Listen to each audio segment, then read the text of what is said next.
This is an ABJ podcast production.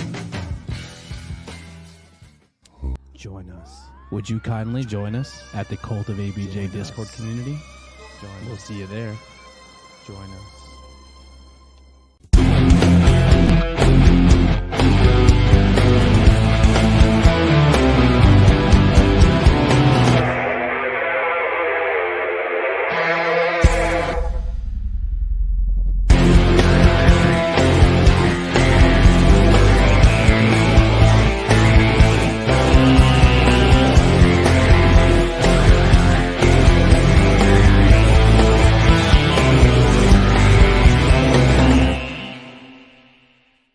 What is going on, everybody?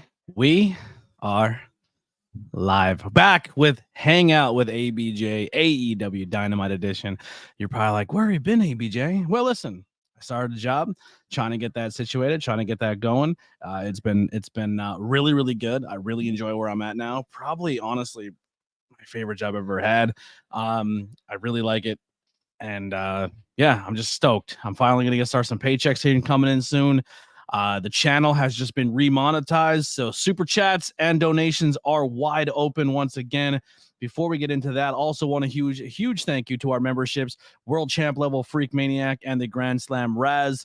So you guys can jump back on those memberships again. We did change up the tiers a little bit, so if you're curious, the shout outs only go for the top 3 tiers.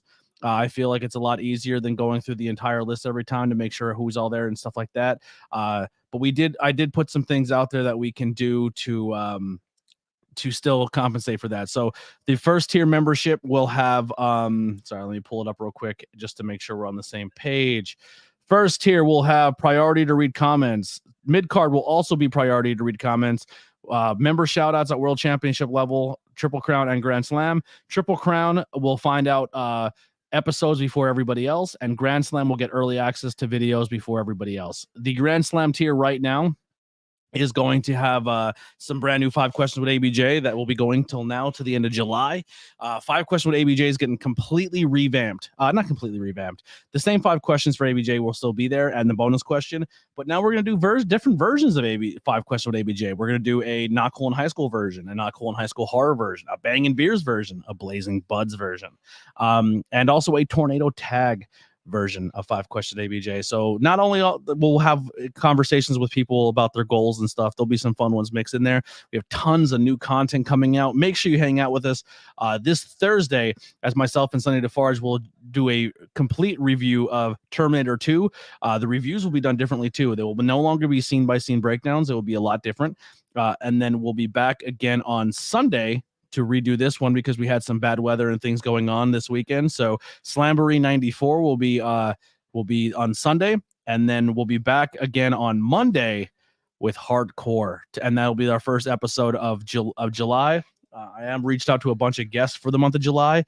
Podcast wise, we're going to try to do maybe 1, maybe 2 episodes a week, and then the third for June, and then the third episode will be a tornado tag, but there'll always be a tornado tag at least every week. We'll try our best, at least one piece of content, whether it be an interview or a review.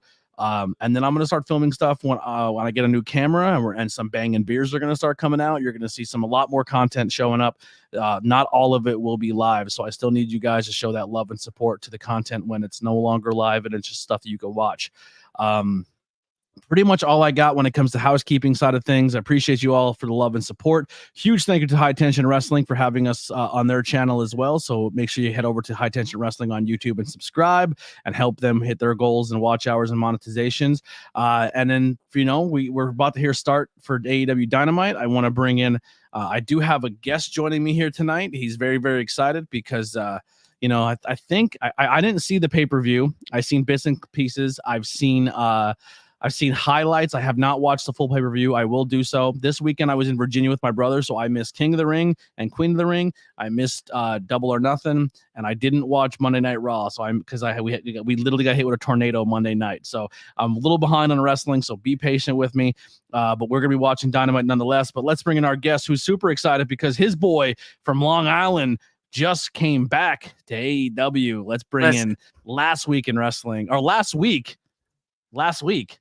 Dylan. There you go, baby. I love that. No, listen, I Fuck King of the Ring, Queen of the Ring. Who gives a shit? You know what I mean? Nobody cared. Useless entertainment.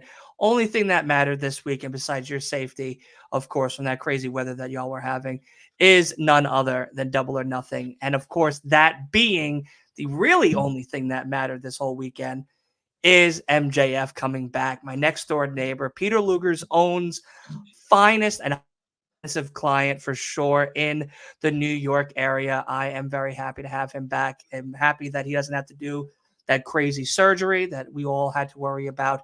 And that was Almost going like to be there the thing. wasn't really a surgery, huh? Well, you know, we're not going to pull the curtain too far back, all right, Mr. ABJ?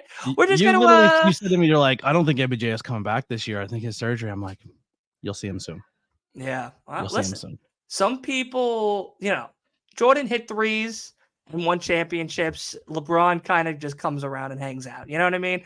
So it's kind of one of those things. But how are you, buddy? I'm happy to see that you're safe and everything. Yeah, we were talking when the tornado hit my house. Unbelievable. We were literally in a Discord call when I got smacked by a tornado. Yes, we were. And yeah, it was wild. Yeah, crazy stuff. It's funny, you know. I'm happy that I'm back on your show. I've been making kind of my return as well, the wrestling content space myself, and just content space in general. And yeah, it's great. It's exciting to come back to AEW watch-alongs and stuff like that, and of course seeing and hanging out with my guy over here. But yeah, man, last week we're coming back. We're regrowing. We're reimagining a bunch of stuff. We're doing some new stuff, which is cool. And yeah, we're back, baby. You know, we're back. Yeah. So you're gonna see some collaborations between myself and Dylan when it comes to live streams, whether it be wrestling live streams, maybe some gaming content with each other upcoming. So be on the lookout for that. But I am in the process, especially with this new job. I got to get caught up financially a little bit. So I'm gonna take the month of July to grind and make some money and do what I got to do. Buy a little bit of equipment to get me where I need to be. I want to buy some new cameras, but I still have to save up big because it's looking like your boy got approved. He has about 3 months to save up some bills, and I'm flying back across the pond to Wembley Stadium to see my boy Raz and kiss him on his mouth and go watch some AEW in London, baby. So listen, you're gonna kiss him twice on the mouth for me too. You know what I mean? We're gonna open up a beer on that one. I'm drinking some. I like that. I'm drinking some Haterade tonight. Little Jamie Haterade. There you go. I'm drinking those Arnold Palmers, those Long Islanders. So I don't know. It's on my end. You keep your camera keeps freezing. I don't know if it's a me problem or what's going on, but we'll get it worked out. I still hear you fine, but there's a little bit of delay. The StreamYard is I'm gonna be honest, it's bothering me with these delays, and I gotta. This is another reason why I'm probably going to more content where I film it and then post it up later, because some interviews I've had recently, it was hard to develop a dialogue when there's a delay between the two people. Hunter Iggy says, Anthony, what's your thoughts on Ethan Page debuting in NXT? I love it. I love it. Let's start with that conversation right now. Thank you, Hunter, for that. I think Ethan Page showing up in NXT is a power move.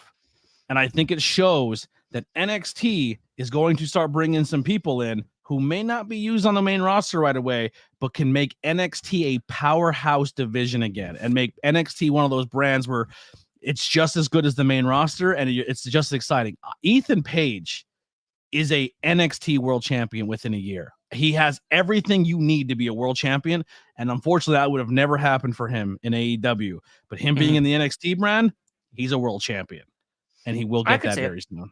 Yeah, I think that's a great move for Ethan Page. I think he's insanely talented, and I think that's a great landing spot for Ethan Page. Also on NXT, I got to see, I didn't see the whole show, I just seen highlights.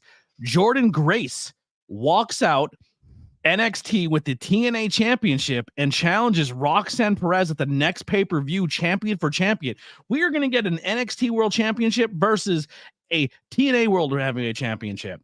I'm not saying I know anything. This is pure speculation, but I'm going to tell you something right now. I bet you TKO is making some moves, and I bet you TKO falls. I think the days of them buying a company to merge them, or them buying a company to dissolve them is over.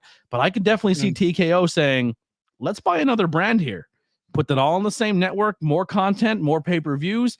And I think it might not be a bad idea to have TNA under a TKO brand, and you have that entire roster of and it helps the TNA roster. It helps people get more work, more jobs, more pay, more whatever it may be, and maybe that becomes another brand, other TKO. I think you're crazy not to snatch up TNA. I think TNA is a great roster. I think they have great things going on there.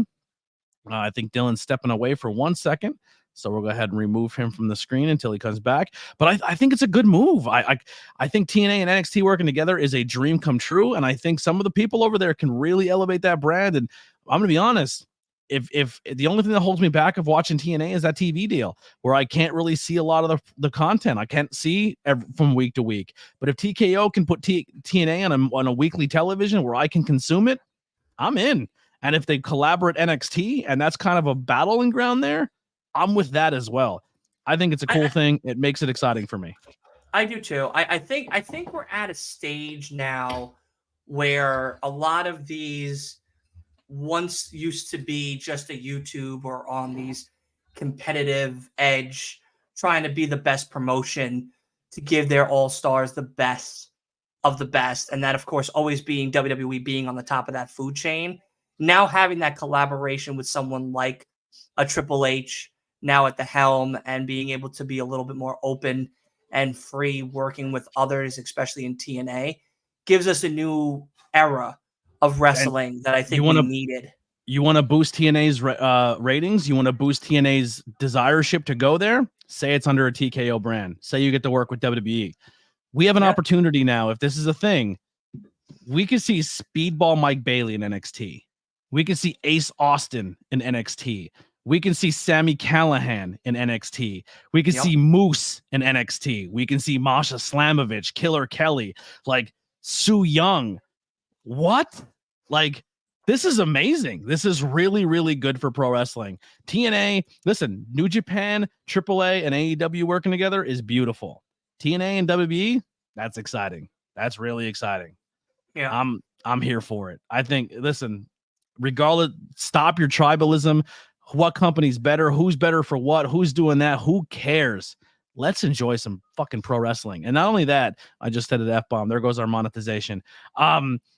Super chats are now open because every time we curse, we lose money on the watch thing. So hit us up with a donation or a super chat. Hit us up, memberships please. are now open as well, so you guys can jump in on memberships. You know what, Dill? Daddy Dill? Let's do something real quick. Let's go, baby. Let's do a little something fun. I think every month it resets, and I only have a couple more days before the before we lose it. So let's use it before we lose it. Let's throw out some free memberships. I like that. Who are we giving it to? Let's see. Well, listen, you got 10 a month. Let's give 5 now. Let's see who wins it. All right. I think we should give 5 away right now. I'm doing it. We're doing it. Oh, man. All right. We got 5 free memberships going right now. Woo! Look at that. Even last week got one. Ah, shit. There he is. Him became a free member for a month. Hey. Ryan Vox with a free membership for the month. C. Henry with a free membership for the month. Rob's Pimpin' Road with a free membership. And then Dylan, you won one. The last week. Hey, look at that shit. I didn't even do nothing. Look at you. I'm just here looking beautiful. You know what I mean? I'm out here looking beautiful. You know what? Let's do 5 more. Let's give away 5 more. Now, you know what? Now. Hold on. Before you start going Willy Wonka fucking crazy. Willy Wonka. All right. Why don't we just stop right here and give those 5? Okay, you're just going. We're done. It's over. It's done. It's game over. James got one. Andrew got one. Just simply Felicity with a membership. Cynthia with a membership. Super Mexican 99 with a membership. Andrew Carroll with a membership. And James Pascal, all with those memberships. We gave away 10 free memberships. I think they reset at the end of the month. We could do another 10 next month. But let's get into it. It is showtime. Big Bang Theory is finally off my TV. Thank Jesus for that. Let's get into AEW Dynamite. Everybody, we got some new people here. Matthew Deems hanging out with us. Matthew, I don't know if you noticed this, boy. I got gifted my first ever piece of Phillies merchandise. There you go. So I got my first Probably ever only Phillies time you'll hat. ever see a championship on your head. And Hey, we're starting off. We're starting off with the CEO coming out there she is with her I brand missed new it. TBS title. Also, MC says it's showtime. What's going on? Anastasia, I just seen in the chat while we were giving everything away. Can't stay, but I figure I'll stay hi for a minute. Appreciate you, Anastasia. Thank you so much. If you're still here, Anastasia, tell Raz and Steven, unfortunately, I will not be able to join post Dynamite tonight. Waking up at 4 a.m. comes quick. Maybe I'll stop in the beginning of the show and just say hi, but I won't be able to stay the entire time. Real quick, I didn't see the pay-per-view, like I said earlier. Me neither. But I am all for this long hair, the Willow going on. I said that, yo. She came out popping. Willow is killing it. Oh, it won't be happening either. Sorry, so no post Dynamite tonight. I know Tantalizing Tony might be doing a post Dynamite show. But I'm not sure. He's not a big AEW guy, so we'll get you on the path here to find out if there's anyone's doing post Dynamite. But I'm gonna turn up just a hair. Here's the thing that only annoys me. You know, she's getting balloons and stuff. What was this for other champions? But it is what it is. I'm not gonna be that person. Where was this for Swerve? I'll be that person. Where was this? You for be that Swerve? person. Swerve has been busting his ass all year. He's opening shows as a champion. Mercedes Moné does not wrestle one match for this company, gets a title shot immediately. When you said wins and losses mattered, and now she gets this in ceremony.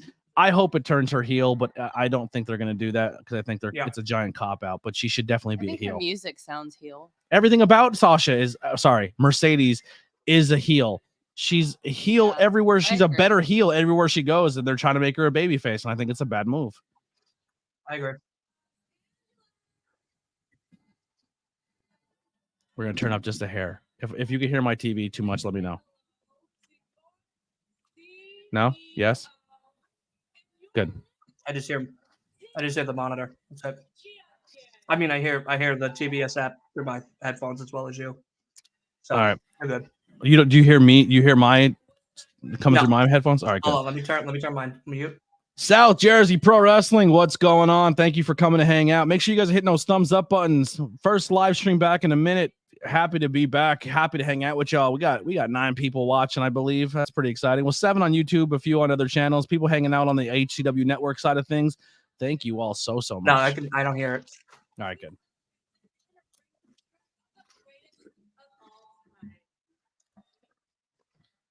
Greatest of all time, me. You're a heel. You're a heel. I'm sorry. I'm never gonna be pro you over Willow Nightingale.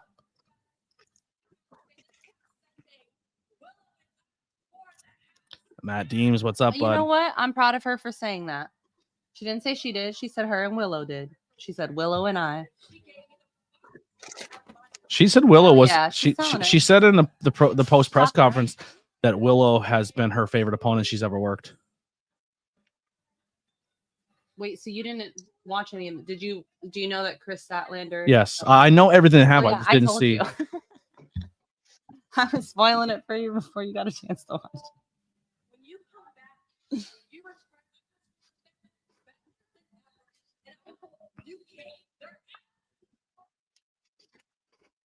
Now she's trying to babyface it up. ABJ and Dylan, I have autism and a learning disability. Well, listen, everyone's welcome here. We appreciate you. That means no difference to us. We accept you for who you are and what you have and whatever you may go through. We're here for you. They'll love you, buddy. Same here, Nasty. I'm Team Willow as well.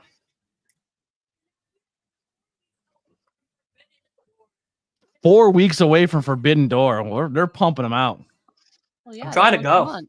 Everything's like once a month.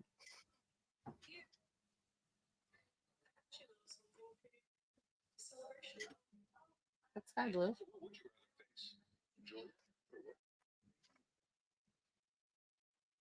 Oh, it was sky blue?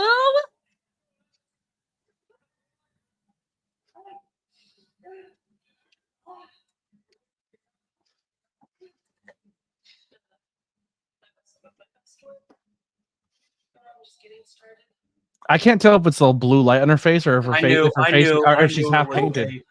No, it's just the black light on her face. I knew it was Sky. Good for you. Sky Bring Blue it back, girl. Bring it back, girl. is throwing down the gauntlet and challenging Mercedes Moné for her brand new TBS championship. Neck on the or knee on the neck throat. I want to be honest. I think Sky Blue and Mercedes is going to be a really. I think stylistically, I think they're going to be a good matchup. Okay.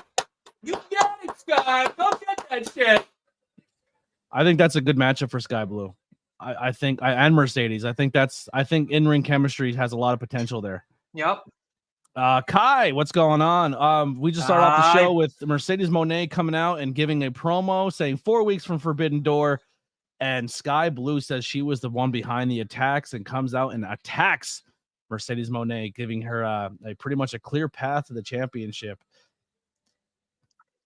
What do we got here? Rob Cortez, AEW says he says AEW, let's go. Well, welcome to the stream. Appreciate y'all. Make sure you do me a favor here. If you're first time here, not a first time, hit that subscribe button. Let's hang out. Follow me and myself and my guests on social media, as well as if you haven't done so already, share the stream out. Let people know what you're watching. Let's have some fun, talk some wrestling. And the conversation doesn't have to be pro wrestling. If you want to talk about anything in the chat, as long as it's not disrespectful, we're down for any conversations, any hangout. This hangout is essentially just as wrestling fans hanging out, partying with each other, and going from there. So let's all hang out and have a good time. James says Sky Blue was the attacker. Yes. Hey, ABJ, I may have a big announcement for an upcoming show. If I get this venue, it will be sweet, exciting. Let me know when you get it locked in, and we'll definitely give you a platform to come and pop in and say what's up. James says, thank you for the membership. Very kind. Well, listen, it's randomized. We just activated, and then YouTube gives away 5 free ones. We did 10 tonight. So I'm happy that you're a member, James. If you enjoy using those memberships and those having these perks and want to support the channel, maybe next month you can buy your own membership as little as 99 cents or as much as 100, whatever you want to do. And if you can't afford it, we understand, but thumbs up and subscribes help just as much. So a bunch of starting talent are backstage at AEW tonight. No telling who shows up. Very possible, but no stardom talent has showed up for the TBS championships. It looks like we're going Sky Blue for that one. Why in God's green earth did he jump feet first off the top of that cage? I will never know. What a psycho he was. Oh, there it is. That clothesline, she put that in there. Uh-huh. I seen a photo of Willow taking it, and like her skin is morphing around her arm. Like, dude, Statlander pumped her with that fucking clothesline. Got a lot going on this week, but wanted to pop in and say, hey, have an excellent stream. What's up, Daddy Dale? What's going on, Parm? Thank you for stopping by. What up? DM's here. What's up, peeps? Steven Chambers. What's up, Colt? Hope everyone's doing well. Thank you, Steven, for popping in. I gasped myself, and it must have hurt like hell. Yeah, so my plan is probably this weekend is to watch it. I have yet to see the pay-per-view. I still have to watch. I have to do so much going on, and I still have to watch Terminator for tomorrow. I have to take Lily back to her friend's house so she can watch the baby tomorrow. There's a lot going on. But yeah. Prince Nana sipping that tea. Oh, he threw the cup. Wait, what's he wearing? Is he wearing the Warriors? No. He's wearing Warriors one again? No, he's wearing Prince Nana Dance Club t-shirt. I want everybody in the chat right now to start dancing. Swerve. I'm looking at Swerve's clothes. I think he's wearing his Warriors pants again. Yeah, I did see he wore Warriors inspired gear. Was sick. I'm gonna be honest. Did you see how Prince Nana was calling for him with the I did not see the entrance. I just he took 2 glass bottles and he was clinking them and he was going, "Oh, Swerve, come out and play." That's awesome. It was amazing. It was amazing. Yeah, dude. I'm gonna be honest, man. I think my favorite aspect of Swerve is the eyeliner. I think it sets the guy liner sets him out. Like I think it makes his eyes look like he's more menacing. I don't know. I think it's a great look for him. He looks like he's obsessed. I don't know. I love it. Honestly, I think Rem should do guy liner. I think so too. I think Rem should do guy. Text him that. I'm texting him right now. Text him that. Rem, rock guy liner. I think Rem would look sick with guy liner. Kai, I'm tempted. I'm gonna do it for Halloween one year first and see how we're gonna test No, run we're it. gonna do it this Halloween.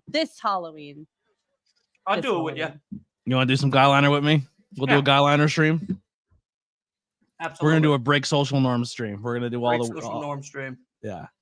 I love that. MC with the fire emojis. Can we just do your guyliner on June 1st? It's Pride Month, baby. I know people hate on You're Luchasaurus about to or Kill have- Switch, but I like them. Did you announce who you're having for next month yet? I did not because they're not Okay. confirmed. Okay, that's fair. Plus, the second tier memberships get to see that first. Also fair. So get those memberships. Or not. Just Yeah, if you sign up for if you don't see them or if you don't get the membership as a pro and you'll see it guyliner, I when you go. approve. Hell yeah, Ryan Box. Okay, I just made my post. Welcome. Thank you. Listen, man, I really appreciate y'all. We got 12 people watching, now 13. First stream back in a while, man. I missed y'all.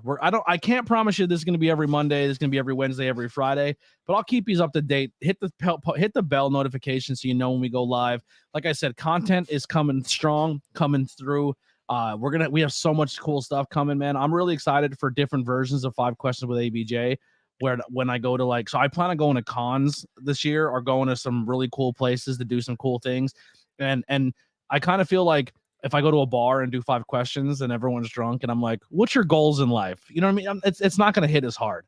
So I kind of catered 5 Questions with ABJ to all 5 of my styles and all of my different shows that I do. And I think it's going to be really creative and a lot of fun. Like I cannot wait for people to see those. Interview wise, like I said, I'm definitely going to have 1 episode a month for the 1 episode a week for the podcast. And then we're going to try to do Tornado Tag every week. There may be weeks where we add a secondary episode, or maybe you'll see like a solo movie review or a solo Bangin' Beers. So all that stuff's coming back. Bangin' Beers come back. Blazing Buds will be hitting pretty soon. Probably in July, you'll see the debut of Blazing Buds. But you're going to see a lot of cool content coming. With this new job, I can get the camera I wanted. Unfortunately, everyone, I just want to be upfront with this as well. So if anyone who donated super chats or did anything with memberships or donations the last 2 or 3 months or however we had it, I had some issues with my AdSense and I had to fix some things, but I may have lost that first chunk of initial money that we made. So I got to earn that back. It was like 300 and some bucks, but I don't want you to think that money is just like, I didn't tell you where it went or what it's used for, because I like to be transparent with all that. I'm hoping YouTube sends me a physical check, but I had to cancel that account to get it activated to start it back up again. And I felt getting it going again was more important than trying to call YouTube when it's not very easy to do that. So I'm kind of just biting the bullet and starting fresh. But thank you guys so much. 5 questions with Kai. Well, 5 questions are normally done in person. So I'd have to make a trip out to Kansas for a Fountain City show, and then we'll get it going there. Are you bringing back Hanging Out? Yes. Well, that's what we're doing here. We're hanging out, and you're going to see some game streams coming soon. Like I said, I'm going to start. I can't really go crazy on buying stuff. I want to get a camera, maybe some things to make the stream look good, or that I can help with the gaming stream. But as of going out and buying a brand new gaming PC that was on my list, I got to save off, because with this new job, I did get approved to go to London this year. So I have to save up for my London trip. If anybody does any super chats or donations or memberships, that will go to London as well. So I'll be in London with Raz again for AEW 2 years in a row across the pond. I'm going to try to make that a yearly thing. That'll be my WrestleMania, is going to London. But Hangout with ABJ will be back. Yes. Don't usually do watch-alongs for AEW, but I'm working and can come chat at home. Thanks for providing the source anytime, Rick. We appreciate having you.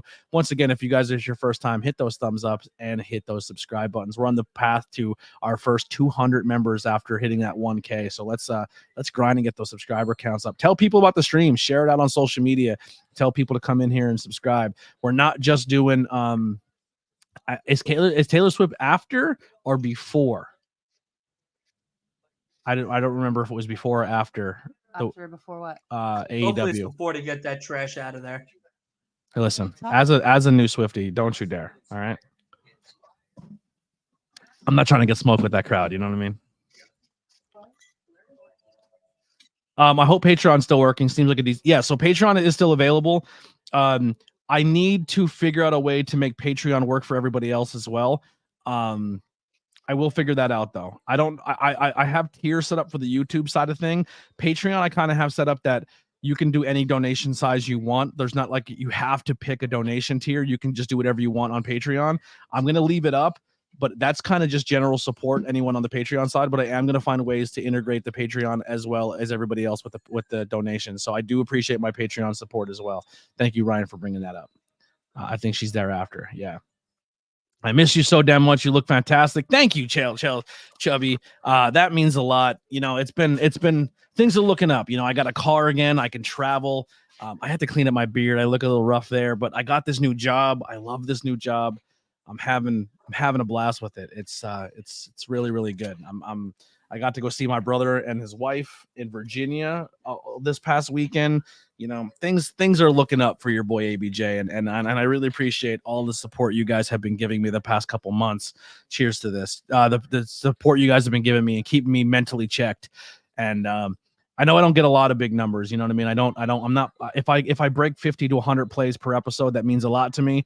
But the fact that you guys always came in the hangouts and give me words of encouragement and just being there as a community for me, man, it makes me hit that button every day and stream for you guys. So I am really, really thankful for all of your time that you all take to be here and hang out with me. It means a lot.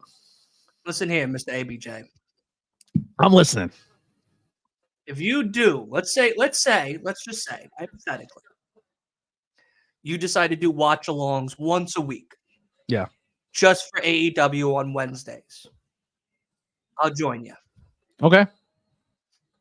So of course, other more important people want to come on. Let them on first before me, because I'm not that important. Yeah. But I'll be your backup guy. I'm like your second string closer. Yeah, I like it. I like it. So I don't know if we're going to be consistent with the days. So essentially for the month of July, I have reached out, or June. Sorry, that I know. That you always do that. I'm going to move those. I think I'm going to put the big one, the recent one closer to you. That would help. Stop doing that. I think that's why my neck's fucked up. I hurt my neck real bad. I think it's because I'm fucking I'm stretching and then I have to look. I have to like fight through my eyes of all the stuff on the desk to see the calendar. I'll turn the big calendar yeah, up there. Thank you. I appreciate that. That's gonna help my poor little neck. But yeah, so the month of June, I essentially told my guests they have the entire week of what day works best for them and time.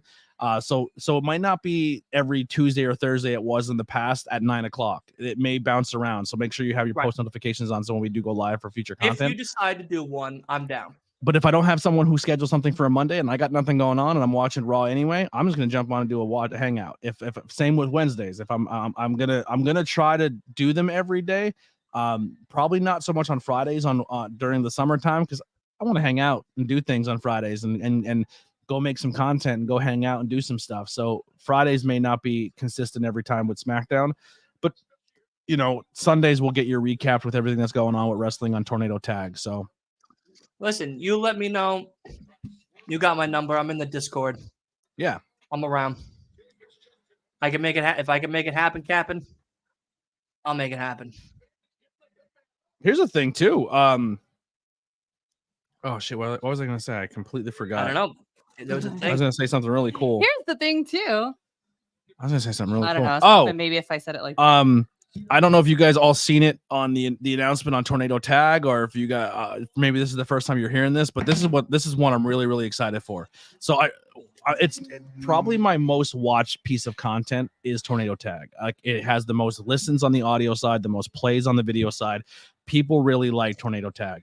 And I think it's 100% because BP is the goddamn GOAT and he's so good at what he does. And I think our flow together is really, really good. And I think it's unmatched.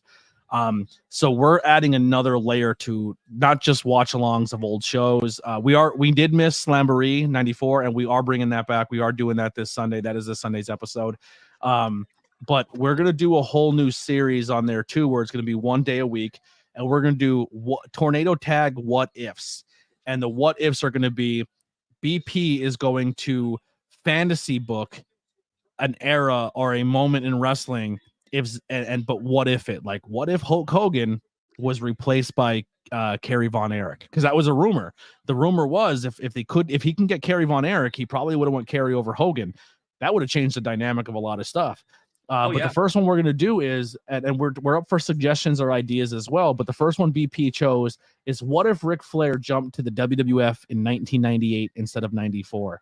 And we're gonna kind of pan out that era of WWE without that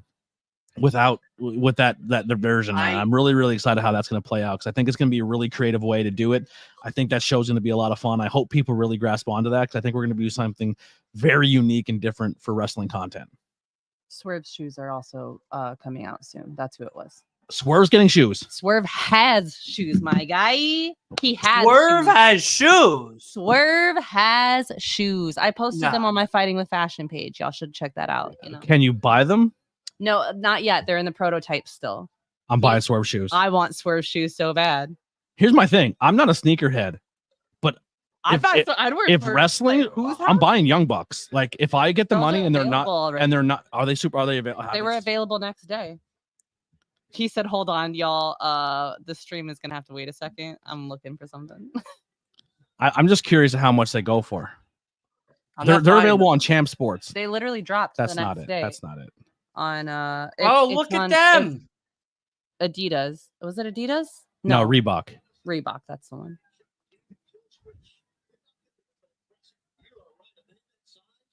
They're available for $130. That's not bad at all. Send me that link right now. Yo. Hold on. I'm looking right now. I was reading an article about it. 10.5. But I definitely want to buy them as well. Send me that link right now. I'm telling you, like, here's the thing. Even if you're not a Young Bucks fan, or you're not a fan of maybe someone who's getting sneakers, at the end of the day, if you show and you buy these shoes and you show that wrestling has a draw that their sneakers sell, more wrestlers are going to get sneakers.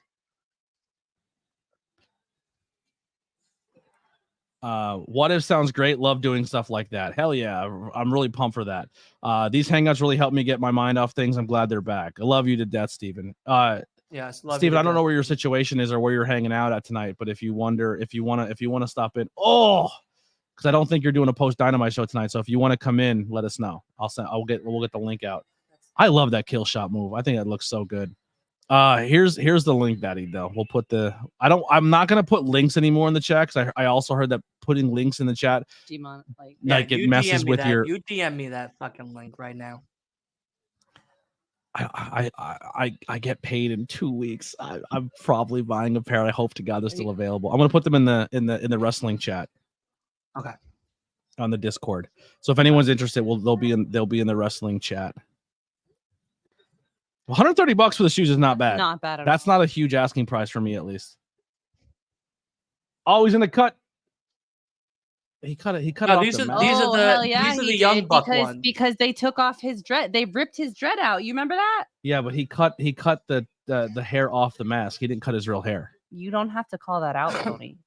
Wait, are these you don't have to let everybody know that. Yo, those look so sick. Oh, they're only available in 8, 8.5, or 9s right now. Hell yeah. Grab me them. I don't have money. I'm between an 8 and an 8.5. They'll still fit me. It's okay. I hope they come back out with more. Oh my gosh, those look so sick.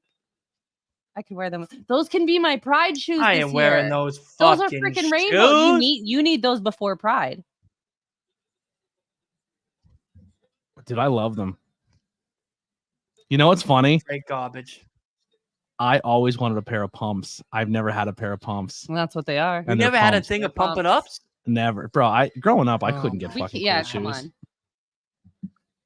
All right, I had the G Unit sneakers. That was fun. You know what? Honestly, you know what shoes I wore a lot? I wore most of my life. I wore like Kmart shoes or stuff like that. But when I found that Value City was a thing, and you can get like designer clothes, and there was just like a small little detail wrong, but because I used to get picked on for not wearing designer clothes in my school, and then I found K-Swisses, and I loved them. And then from K-Swiss, I was able to afford Adidas's were like name brand, but they weren't as expensive as Nike's. So I went to Adidas. So to this day, if you give me like an option to buy shoes, I go towards Reebok and Adidas because they were the ones that were more affordable for me growing up, and I like them. Give me a pair of shell tops all day long. Wonder how much the Roman Reigns shoes are going to be. Well, they have that Nike price tag on them, so they're gonna. And the problem with like Nikes is people go so hard to get those shoes that all the bots are going to get them, and the aftermarket price is probably going to go through the roof because they're made by Nike. This is why I think AEW and the Young Bucks going Reebok, I think, is a good move. Because not that Reebok's not less desirable, but it is compared to a Nike or a Jordan. Like Jordan 8 WWE shoes are going to be dumb hard to get, and they're going to be insanely expensive.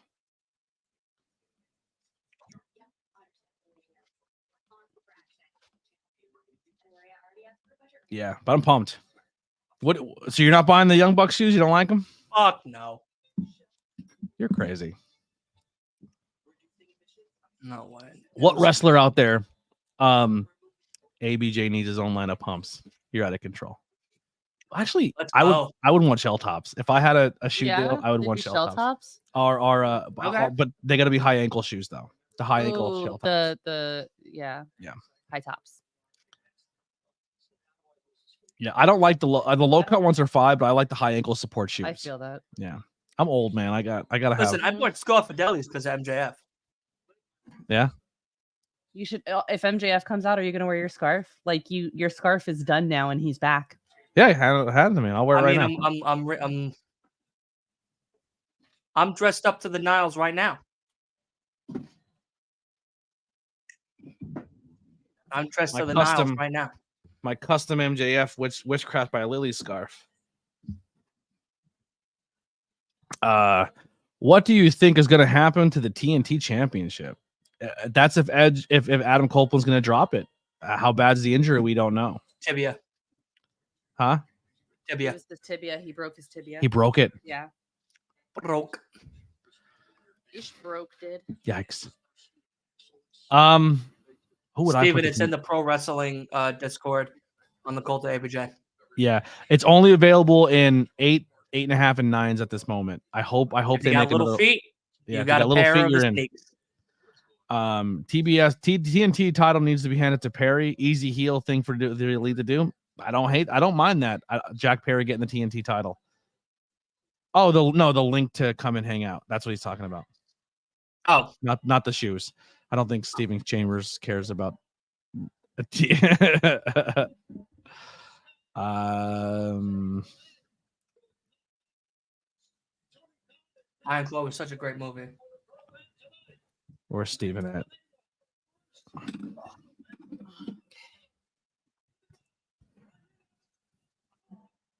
Oh what?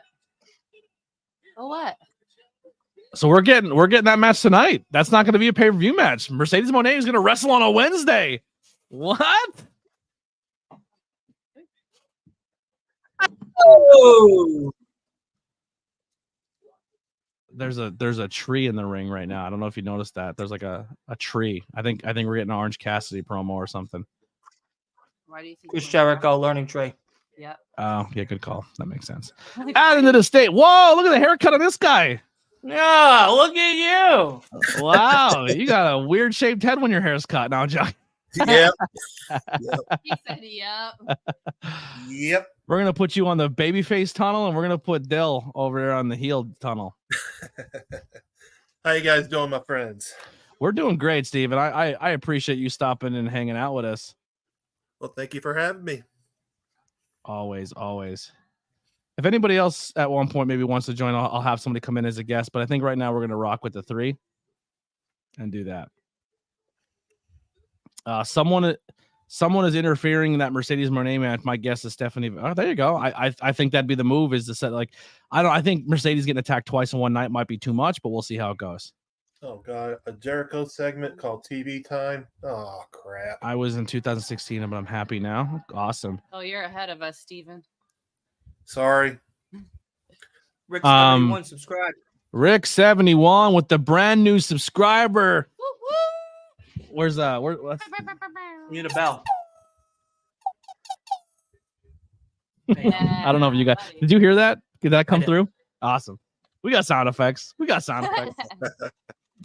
I'm gonna install more here. I don't know what they all are. I'm gonna be honest, and I'm not trying to sound like a hater or try to do what everybody else is doing online, but man, I don't give a fuck if Chris Jericho's on This is the TV. dumbest thing I ever seen in my life. As someone who's a giant Chris Jericho fan, like, just I think he needs time away.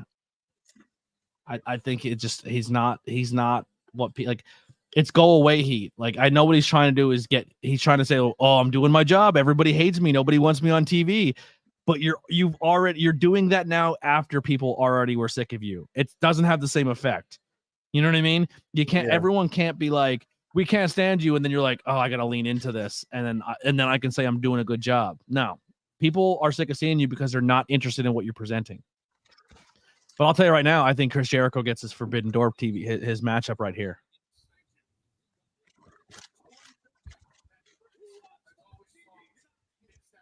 Yeah, this is hard to watch. I'm a big Jericho fan. This is it's definitely terrible. So that's what I'm saying. He's self-aware of it, and he's trying to lean into it because in his mind he's probably going to sit there and turn around and be like, I'm killing it. I'm doing exactly what the fans hate. But it's not the same. Yeah. You do. That's a shoot.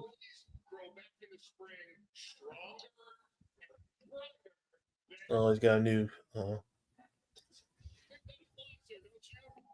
Here's one thing I will say that's going to come out of this that's going to positive.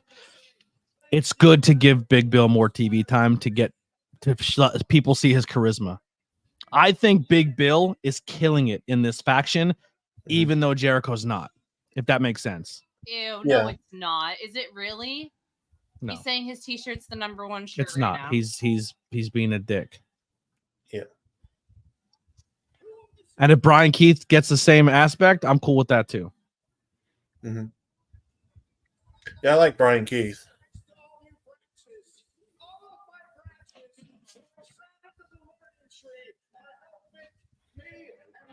So I wonder how close Redwood. They call him Redwood now. Redwood. So I wonder how close Hook's contract expiring, or it's getting close. Who? Hook. Yeah, Hook's. You know who else's contract is up, and they have not re-signed, and them jump. Becky Lynch. Yep. Everybody's happy. He's taking a hiatus. I think she is as well. I think it's a good move for her, to be honest with you. I think she's been on TV too much, and I think time away makes the heart grow fonder. Mm-hmm. And I think making that thing of Mercedes that Becky Lynch can show up anytime, any place, anywhere she wants, makes her stock go higher. And Seth is right behind her too. I thought Seth resigned though. I don't think he did. There hasn't been anything yet. Here's the thing. No hate, but I think WB can survive without Becky Lynch. I don't know if WB can survive without Seth Rollins. That's true. It's a good point. And Becky's good, but I think Becky's been ridden so hard in that division that I think people like. Unfortunately, the same thing with Charlotte is the same way, but I think no matter where Charlotte goes, Charlotte is the draw. She's the A side. I can't wear this whole time. It's too hot. I don't have anything to put it on. Put it on something else. I'm currently crocheting his head.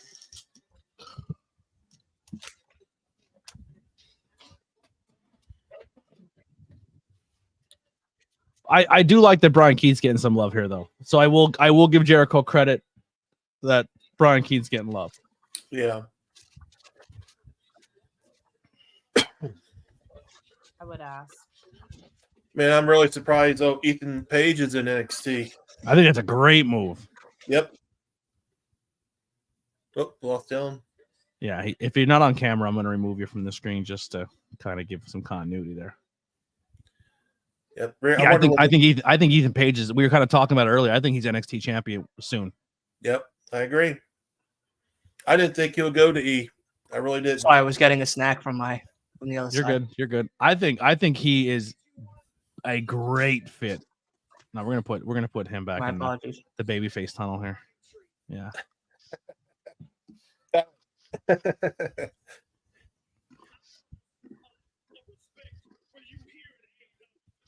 I'm wondering about Ricky Starks too. Is another one too. Oh, he's WWE bound.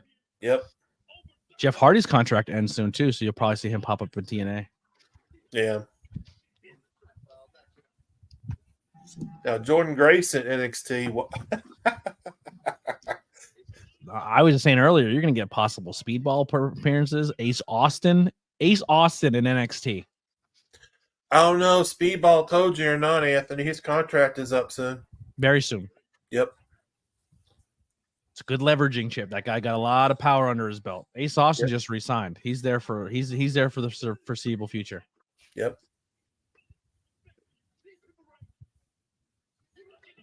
But if you're TNA right now and you're thinking to yourself, I don't know if I want to resign, and now TNA and NXT are working together, and you possibly under that TKO brand, or maybe TKO is looking to scoop up TNA, might be a good idea to re-sign that contract. Yep.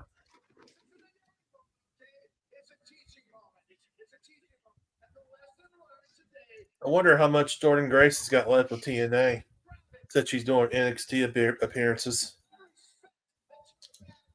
She's probably going to lose that title eventually, TNA title. TNA versus NXT at Worlds Collide. I'll tell you what. If Worlds Collide's the same month as Forbidden Door, that's a WWE pay-per-view. That's an NXT versus TNA versus NXT Worlds Collide. You're colliding two promotions together. That's a great counterpoint. That's a great count, and that's the thing. That this is WWE's move. We don't need the main roster to compete with AEW. We'll just do it on our developmental brand and be just as strong. And that's a power move on WWE. Like, if AEW's World's End doesn't do as much numbers as WWE versus TNA, what does that tell you? You know, that's a power. That's Hook. Yeah, that's a power move. I'm ahead of y'all. Something's going to be very interesting coming up. Don't say it. I'm not. Whoa! So Hook came out to confront Jericho, and he's stopped by Samoa Joe. Interesting. Oh. Wait, is Joe gonna? Is Joe? He said, "All right, let's go." I think Joe's gonna. I think him and Joe are gonna run in together. Or no, a third person's gonna come. 3-on-3. Joe said, "Hold off. Let's go get our third guy." Who teams up with Joe and Hook? Shibata. To go. Shibata, you think? He's been teaming up with Hook. Yeah. That's true. Is anybody in the Callis family? Ricky Starks. Ricky Starks would be a good addition. This DDT is sick. Oh no, that's not the one I was talking about. I was talking about the one that Pac took. I seen the clip of that. How was that match? Moxley versus Takashita. Trash. Stop it. You stop. You shut. He doesn't like Moxley. I loved. I thought it was really, really, really. I thought good. that show was gonna be that matchup. It makes no sense to me. Amazing. It was a good match though. But oh, here's your Stardom alert. Here's my problem. Here's my problem with it. My problem is if you're gonna have an eliminator match on a pay-per-view spot instead of having the actual title match on a pay-per-view spot, makes no sense, especially if you're going to have Takeshita lose I think. on Double or Nothing. If you had Takeshita win on Collision just to lose at Double or Nothing, yeah, it would have made a little bit more sense because it was actually a worthy title opportunity. But now there's nothing for him. Like again, point proven. Real quick, this is not a Stardom thing. It's a CMML and a New Japan Strong appearance, and it's I didn't catch the name. Did anyone see who that was in that video package? No. Stephanie Vakor. Stephanie Vakor. Thank you. Yeah. Stephanie Vakor promo. Didn't say who she's fighting, but they just did a whole promo building her up to letting the crowd know who she is. Good move. Good move. That's what you do when you bring in outside talent. You just showcase why they're important. Yep. She looks awesome. Which is what Kai said before, that Mercedes match is going to get interrupted by none other than Stephanie Vakor. Yep. And now, if that's true, and they just literally gave us a teaser, it could be one of those. It could be one of those things too, where maybe another member or Statlander or Julia Hart show up with Sky Blue, and then Stephanie Vacor comes out to even the odds, and we have Mercedes and Stephanie versus two members of two other people for a tag team match, or maybe a heel in New Japan show out. Honestly, I don't hate that because like Sky Blue can come in with Chris Statlander because why is Mercedes here for all the reasons? Like, you know what I mean? Like, why does she get the title and whatever? And then I could see that happening. Yeah, Julia Hart's gonna be out for a while. She's gonna be the injury's gonna be a long one time to heal. To me, it makes no sense to have Takeshita lose a double or nothing in an eliminator match than an actual title opportunity. Yeah, you're not making this guy look strong. I agree but disagree because I feel like you put Takeshita and Jon Moxley in the ring, and Takeshi's going to show that he's just as violent and brutal, has more brutality than Jon Moxley.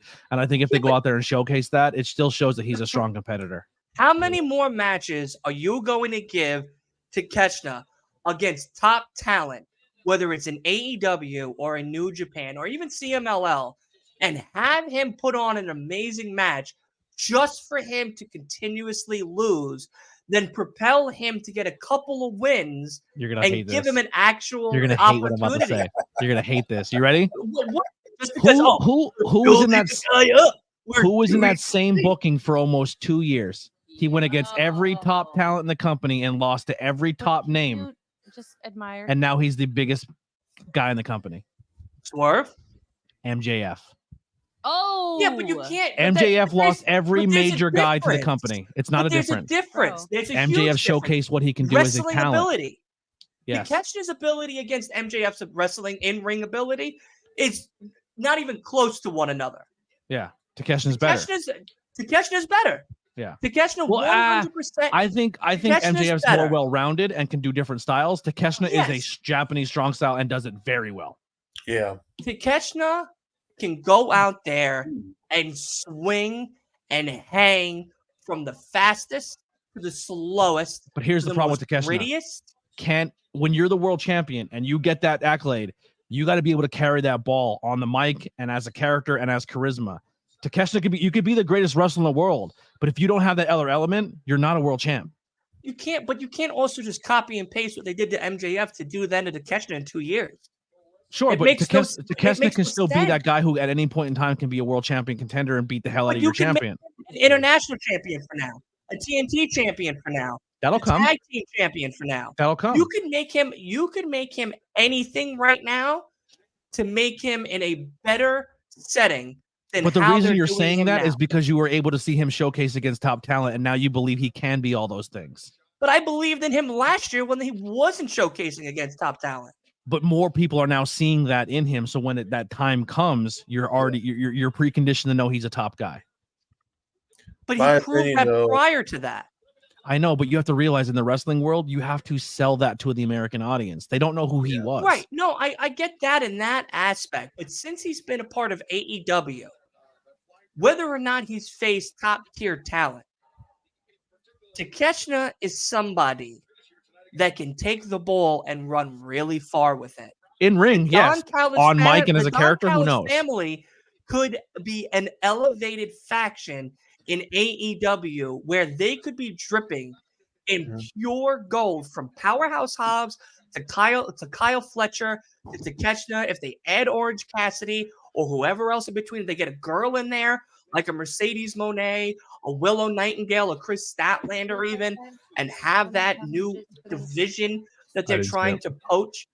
They can have all of that.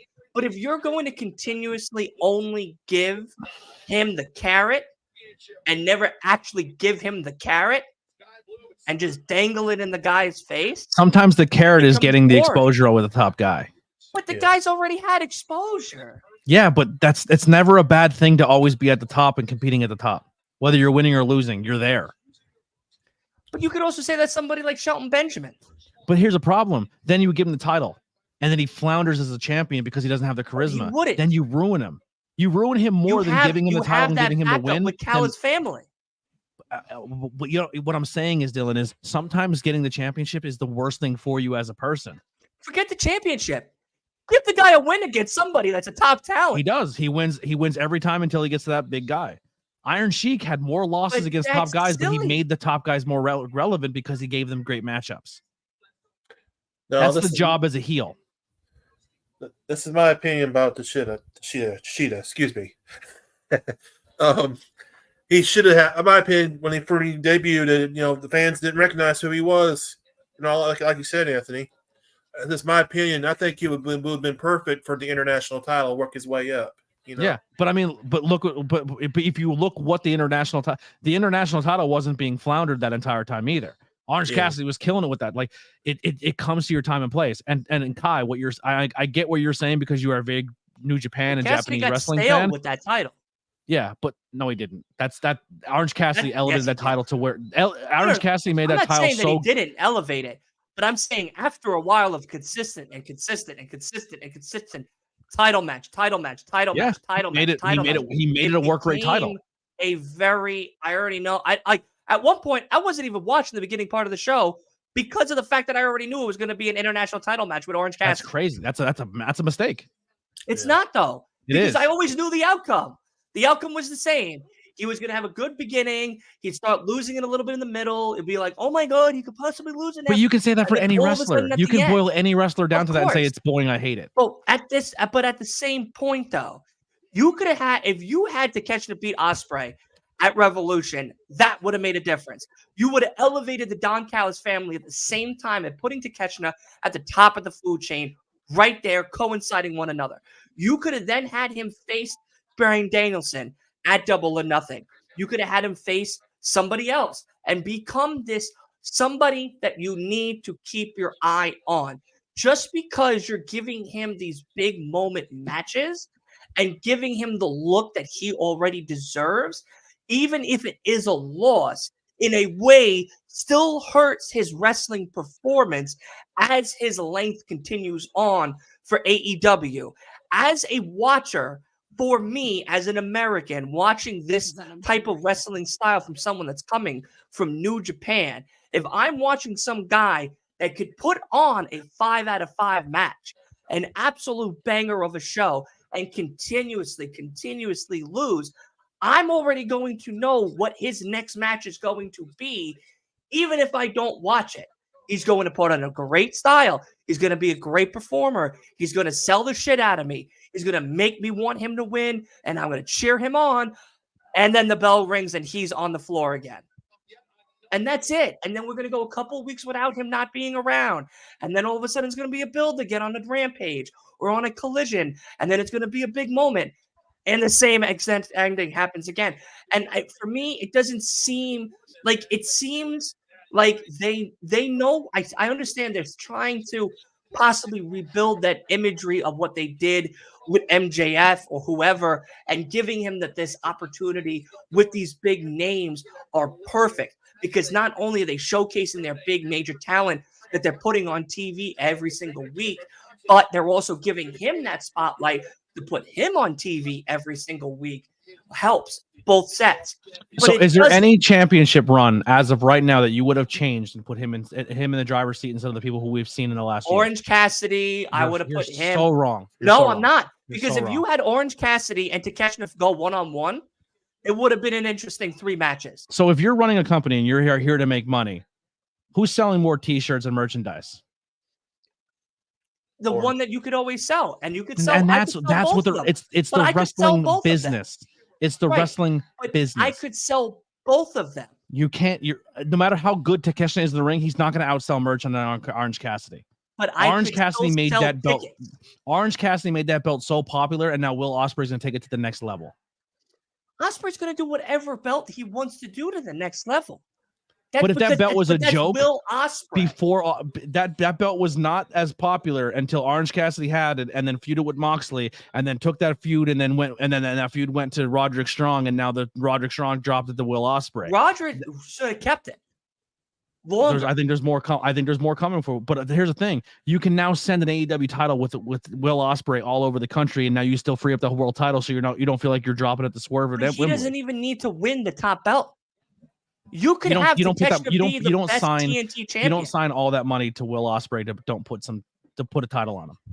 but you can have Takeshita be the best TNT champion we've seen in a long time. We could also see him have that opportunity to be the best international champion, being able to service it around other promotions. All I'm saying is when you get a belt in the wrestling division, it's not always how good you are in the ring. You have to have those other elements. And Takeshita is just not that in that American crowd yet, and he has to earn that with the American crowd. He can't cut promos. You don't think the Ospreay match and Takeshita match was 5 out of 5? I think he's amazing, but what you do in the ring and then how you conduct yourself outside the ring is the difference between being a champion and being a good work rate. What about him and Danielson? Once again, great. But once you get that title, Dylan, there's more aspects to the wrestling business that you have to do than just be a wrestler. Yeah, but if you're telling me that if I have to sell you as a whole package, and the whole package is also what's outside of that ring, matters almost more than what you do inside the ring to an American audience, who gives a shit who the hell you are inside the ring? You know what the example of this is? Maybe not work rate wise, but Lex Luger.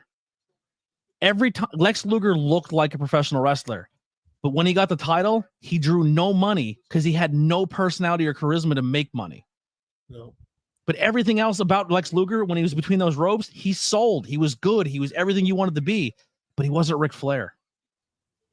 That's that. And then when you hit that level of wrestling, that's what you have to be. Right now, Swerve has to be that.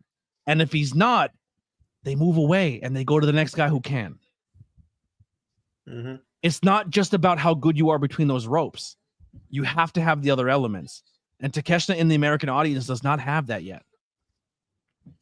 You have to be the good hand to get there.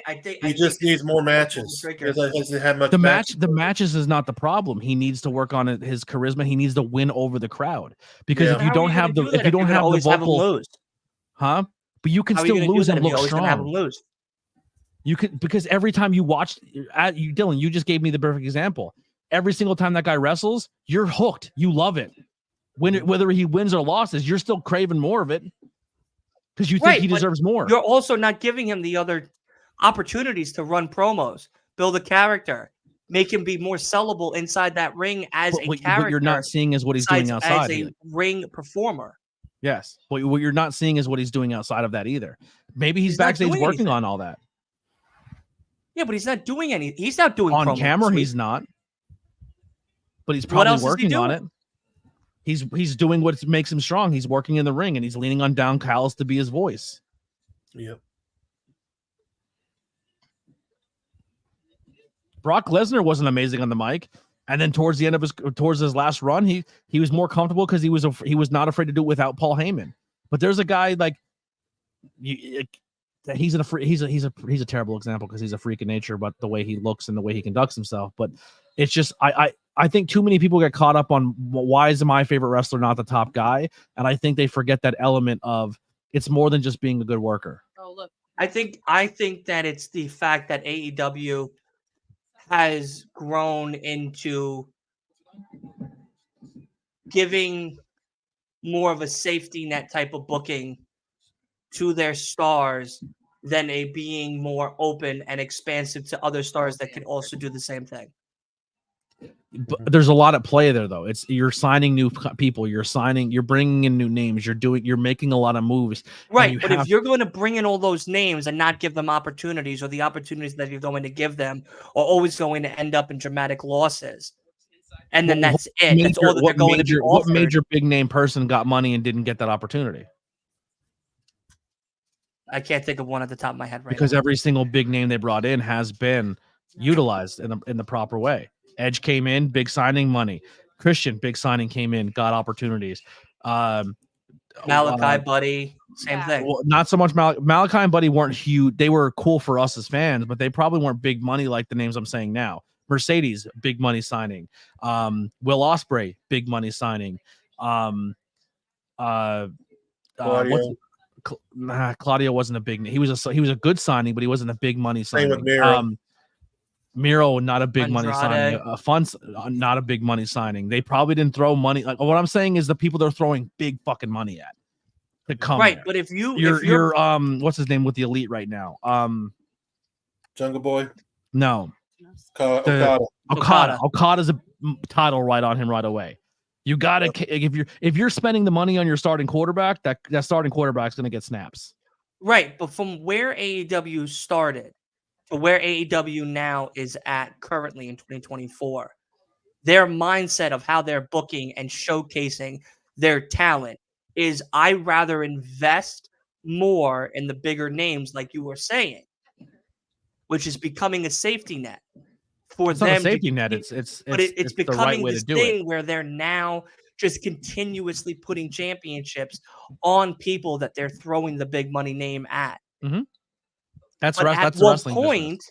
But at one point when AEW started, they were known for the company to book their actual superstars, including the superstars that had those big names, and being able to interchange and intertwine them to and be they still do that. great content. Not as much as they're doing now. Because if you watch how the product has grown, do you realize that AEW is an all-star roster? They have an amazing roster, but your favorite wrestler is probably not working. even in the top 10 of wrestlers in that company. The majority of their roster isn't working unless you're having those bigger number digits in your paycheck. Yeah, and that's how it should be. But I get that in a business aspect. Why would I pay you $100 million and have you sit in catering? Why would I pay you money at all to have you come on my TV show to lose? Because you need someone to enhance your top talent. Right, but other top talent can enhance other top talent. Everybody can't be the champion and the top guy at one time. Somebody has to take a back seat. It doesn't matter about championships. That's what I think. Somebody has to win and someone has to lose. And just because they're your favorite and they're not in the eye of the company at that point in time doesn't mean it's bad booking. It's just not using the guy. I love Adam Cole. I wouldn't put the world championship at Adam Cole. Yeah. I love Adam Cole. He's my favorite. But Adam Cole's the guy who goes out there, pisses you off, and gets beat the fuck up. That's what his job is. But he could be elevating Jon Moxley to become the next AEW champion. He could be elevating Roddy Strong to become the next TNT champion. And he could be elevating Kyle Fletcher to become the next international champion, and so on and so forth. Same with somebody like Mercedes. Could be elevating Widow to be the new AEW Women's. The fact of the matter is that they are what you are saying is that they are rather put the bigger money and the bigger digit signings on your face, which is fine. It's a business. That's the point of drawing the talent. As a newcomer to wrestling, as somebody that doesn't know AEW because they've only known something like WWE, those names and those image of that Daniel Bryan, that Claudio Castagnoli, that Miro, that Andrade is drawing you in. And then those being the ones that are being pushed to the top is what's going to keep you being hooked on. All this other talent that's around that's elevating their top talent is great and all. But at the same time, they're taking that talent that's elevating their top talent and not doing somewhat of a similar handout for them. Just because they're putting them on TV and giving them those pay-per-view moments, those storylines that they are in essential throwing away at the cost of a dime because they'd rather put Okada, they'd rather put Moxley, they'd rather put Danielson, is also hurting what that AEW roster could be doing, which is elevating its underneath talent. So everybody in the world wanted Swerve Strickland to be the world champion, correct? Of course. He has the world championship now. Is it the most desired championship to watch on television? In my opinion, no. Why? But it's because he was hot shot into the title before he's ready for it. No, I would say it's because they don't have anybody lined up to wrestle him. Because it's the same thing. Is who do you put in front of him to squash and lose? Because if he beats your favorite wrestler, then you're arguing the same thing again. Well, why is this guy not being elevated? I wouldn't be arguing the same thing. My argument then would be, if you're going to elevate my favorite superstar, my Orange Cassidy, my Roderick Strong, my Okada, my whoever, and then after an amazing story like Samoa Joe and Swerve had, Swerve still stayed on top. You are still elevating your top talent, aka Swerve, and still giving that next opportunity to someone that lost in that storyline. I'm saying if Swerve went against MJF right now, who do you think the crowd would want to win? I would pick Swerve. Who do you think the masses would pick? The masses are going to choose MJF. Because that's where the money is. So you can't put Swerve in that predicament because then you ruin.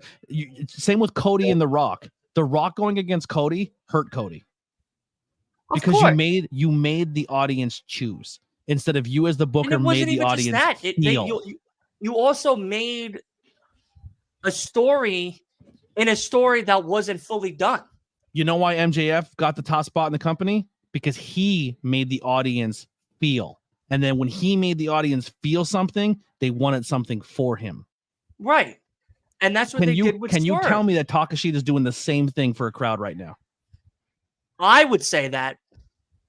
Not just overall. Overall. I would say that. Takashita has not had one MJF moment yet in his career.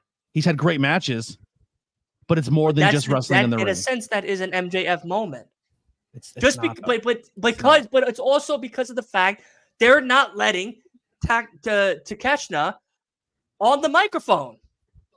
They're not giving him promos. They're not giving him character development spots. And that's the problem I'm having with him. Is I want to see him perform as a promo. I want him to create the character that he's wrestling as in the ring. And if you're only giving me 50% of the character, which is the in-ring ability, and not giving me the other 50%, which is that character development and story-driven moments inside the ring with a microphone, what do you have? You just have somebody that's elevating continuously top talent, which is great. No, he's not. But yes, he elevated Ospreay. He elevated Danielson. He elevated everybody else. They elevated him. To what? To lose an eliminator match at Double or Nothing? You think Takashita elevated Daniel Bryan and Will Ospreay? Look where your bias is coming through. That's biased. No, it's not. No, it's Will not. Ospreay and Will Ospreay and Daniel Bryan can wrestle me and give a 5-star match. Ospreay had no bill to Roderick Strong and just won a belt. No bill. Are you shitting me? Who? Ospreay doesn't need a bill. He's Will Ospreay. But how is that okay with him and not Takeshita? Because Will Ospreay's the best wrestler in the world, and he's one of the most well-known, and he's the biggest signing in the company. I guess. That's like trying to say back in the day, fucking Kevin Von Erich should have beat Ric Flair for the NWA World Title. Why not? Because he was a good wrestler and he went through some stuff. He's not going to draw the same money as Ric Flair. It's a wrestling business. Takashita did not elevate Bryan Danielson or Will Ospreay. He's a great wrestler, but that's insane. That's an insane thing. It's not an insane thing. It is insane. It's not. Watch what happens. I think Takashita is amazing. 100%. But he's not elevated. Now, if Takashita went out there and had a banger with fucking... He's had bangers with everybody. Ray Phoenix, and I'm not even saying Ray Phoenix is bad, but like you're like, holy shit, Ray, like that's more of an accomplishment than getting in there with two of the best wrestlers in the world and putting on a 5-star match. I guess Trent just signed with Don Callis. Yep, there it is. Doesn't matter. He's not going to do anything with Don Callis anyway. But Kai, you're saying that as a fan of someone who watches Japanese wrestling. The American audience doesn't watch that much Japanese wrestling. You have to sell that to an American audience. I know, that's the sad part. There's a lot of American people don't have Japanese streaming services to watch Takeshita matches. And if you turn around and put the world championship or a title on Takeshita without doing it properly, you're gonna hurt him more than anything. Sometimes a win is worse than a loss in professional wrestling. But he's taking losses and no wins. Yeah, but all of those losses are someone like you craving more from him. It's doing its job. I want him to fucking win. That's what I want. I want a goddamn win. Because you're falling into the trap. What am I? I want to win. What? It's a baseball team. If the Mets are on a fucking 10-game losing streak and they're facing someone like the fucking Milwaukee Twins and they get a fucking win, it's like, holy shit, finally. Finally, they're making you feel something for him because of his losses. No. Yes, I'm getting frustrated because of their losses. Yeah, that's a feeling. But I'm not. Anthony, I want more for him. You're not going to convince this New Yorker.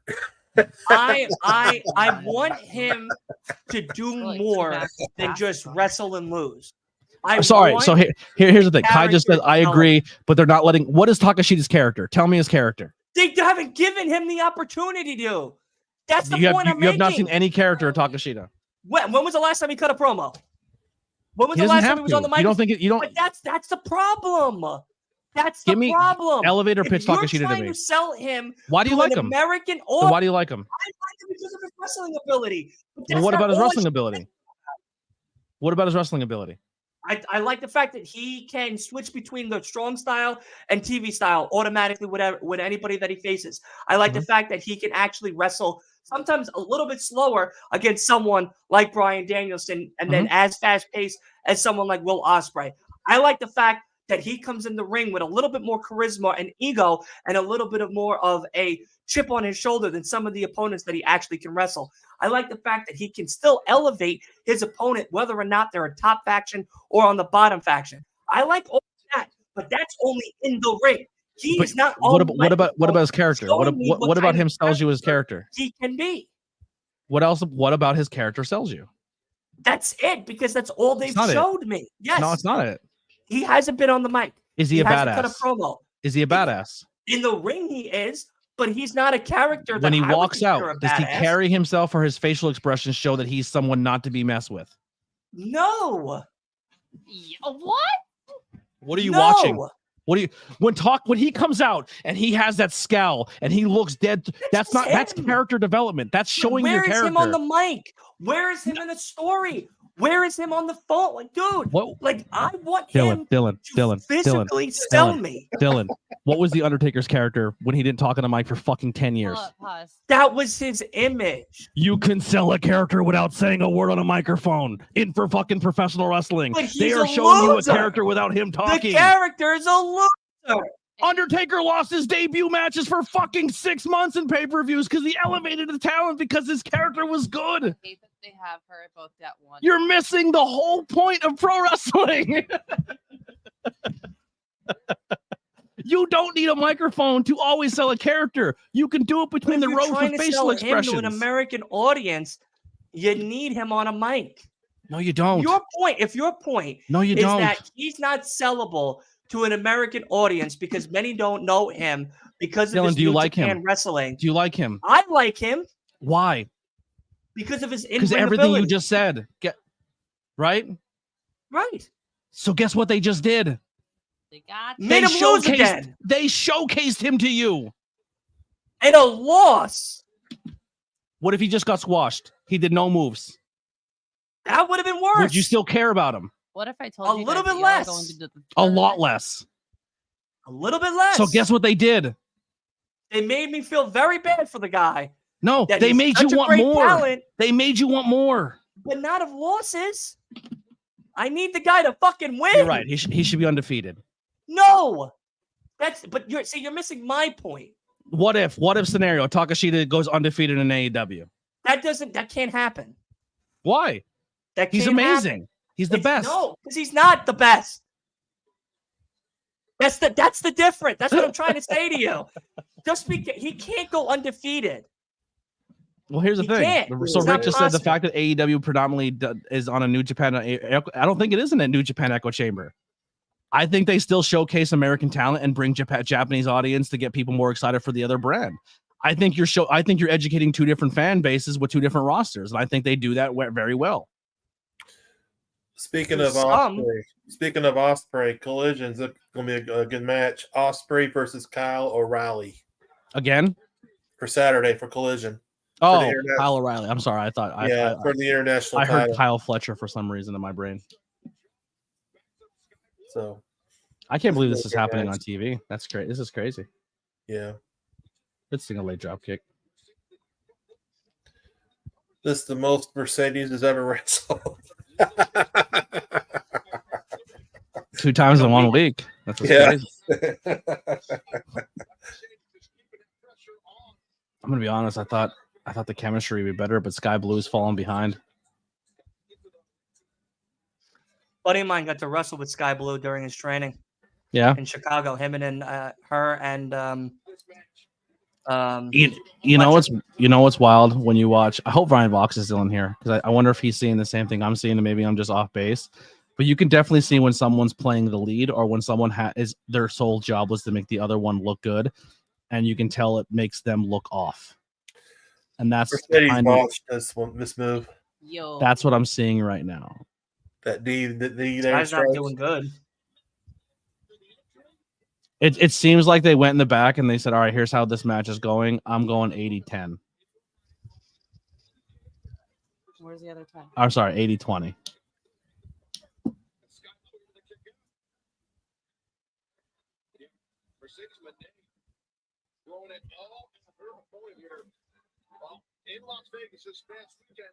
Yeah, but he can't be goofy and also portray that he's this badass who can fuck up your entire roster.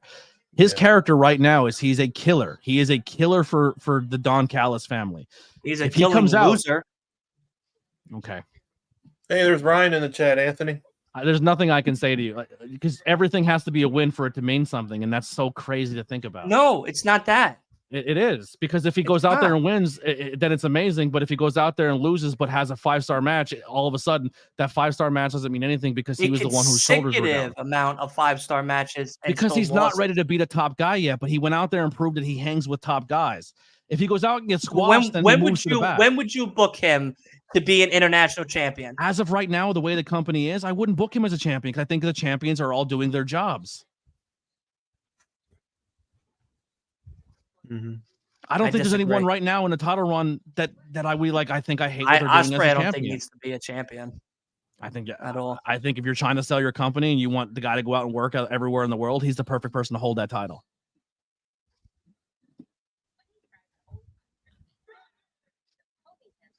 It's happening and you hate to see it.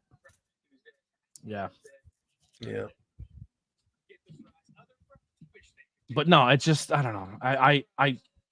I just think people got caught up on like, oh, well, he lost and that means he got squashed and he's done. There's losing a match in wrestling and still looking strong, and there's losing a match and looking like you shouldn't have been there in the first place. And one is way more productive in professional wrestling than the other. Takeshita has not taken a loss that made him look like a jabroni. There's not one loss that Takeshita take that made him look lesser than of a badass than anything he's ever been in. Every match he went in, you're like, dude, this dude is a killer and could be a world champion one day. And that's the mentality and the seed you plant in the head of a wrestling fan. Even though he lost, he looks like he belongs there.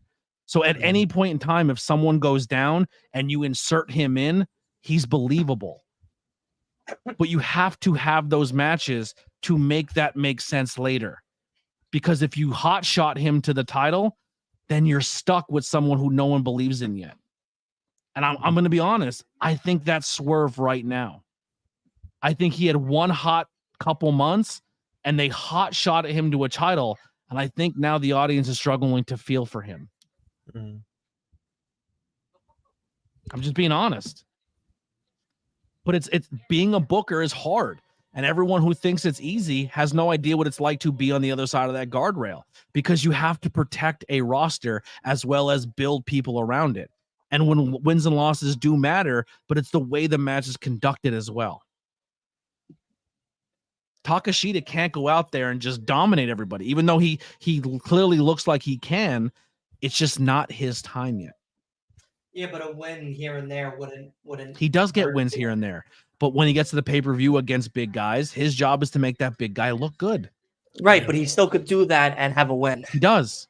He makes him look amazing and takes a loss. MJF was the guy who took the loss for 2 years. But we still talk about MJF. But we still talk about MJF. If you would have hotshot at MJF after his first year, do you think MJF would be as successful? Probably not. Because they played it properly. They let you feel for him as a character. I think even if they still try to do that with Takeshita, they're going to give up on that idea halfway through and just have him there to be there. And that's it. And I feel like that's where we're at with him currently. And I think that's a waste of a really good talent on American TV that a lot of Americans would actually enjoy to possibly see him. He doesn't need to be AEW champion. He doesn't need to be TNT champion. Do you think if you're marketing to American wrestling fans, if you're marketing to American wrestling fans, right? Who do you think is going to be a bigger badass chasing your title and possibly winning your title, Samoa Joe or Takeshita? If I could sell a really good story, it would be Takeshita. I'm talking about you're selling. You want the audience to click the remote and tune into your television. They're looking at a graphic. They're looking at a commercial. One Samoa Joe, who they've seen all over American wrestling television, or some Japanese dude that they have no idea who he is. Who are they tuning into? I would do Takeshita. Joe. Then you go out of business. I wouldn't go out of business. You would. I would not. Samoa Joe. You bring them in with Joe. Joe has a banger match with this dude, builds up a rivalry, builds up a show, and then you put the ball in that guy's court once that you start realizing who the guy is. But you got to use the big names to get the people in the door. Yep. You got to add fans to seats to show. That's why the NWA Championship traveled. Yeah, but Takeshi's been here since last year. It doesn't matter. He's still not. And he hasn't done shit. But you look at Takeshi's merch sales. You look at what Takeshi's doing when it comes to TV ratings, and you're like, okay, he deserves it. Let's put him against a big guy. Let's see where it goes after that. And I don't even think he has a shirt. He does. But that's the point. Does. Yeah. That's the point. You're not even seeking out his T-shirt for how much you love him. I go on AEW shop and look. I don't see it. Fans, you don't see many fans wear Takeshita shirt around. You don't see them, wear one. I'm not that shocked that Mercedes won. I'm gonna be honest. That match, I was watching it even though we were debating. That was lame. That match did not hold up to what I thought it was gonna be. I thought it was gonna be a lot better. I thought her and Sky Blue would have had way more chemistry. Yeah. Top Rope Tuesdays T-shirt is a special edition MJF T-shirt currently right now. Yeah. What is it? There's that girl. You showed her promo. Now she's coming out to get in some Mercedes' face. She has a great look. Stephanie Valor. McClure, yeah. Did she used to be at NXT? I don't know. Yeah, the new MJF shirt looks sick. If you're looking for an exclusive Top Rope T-shirt that's only going to be available till 6/4, go check out the new MJF shirt that's available right now. It's pretty cool. 30% off all Devil merch. That's not a good sign.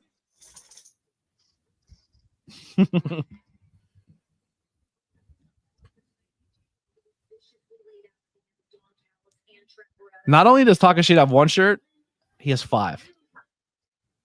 That's crazy. Can you tell me one of his T-shirts? No, because I got to look it up now. He's not even promoting his own T-shirts. Wow. Sad. That's sad. What do you guys think of the new look of Statlander now? I think it's better than the goofball I'm trying to be a pretty girl look. Yeah. I'm actually excited to see Statlander try to play a heel character because it's something she hasn't really done in her career. Nope. Let's see if she can excel with it. No, I can't. Because then it blocks off half the screen. I can't hear any.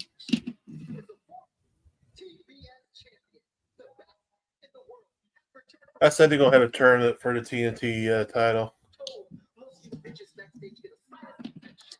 They need to sign young talent, and they have too many championships. Okay. Do you think WWE has too many championships? Check out NWA if y'all want to talk about too many titles. I'm just being honest. Let's just do a WWE debate here. Do you think WWE has too many championships? We could debate amongst ourselves until he answers in the chat. What company do you think has more championships, AEW or WWE?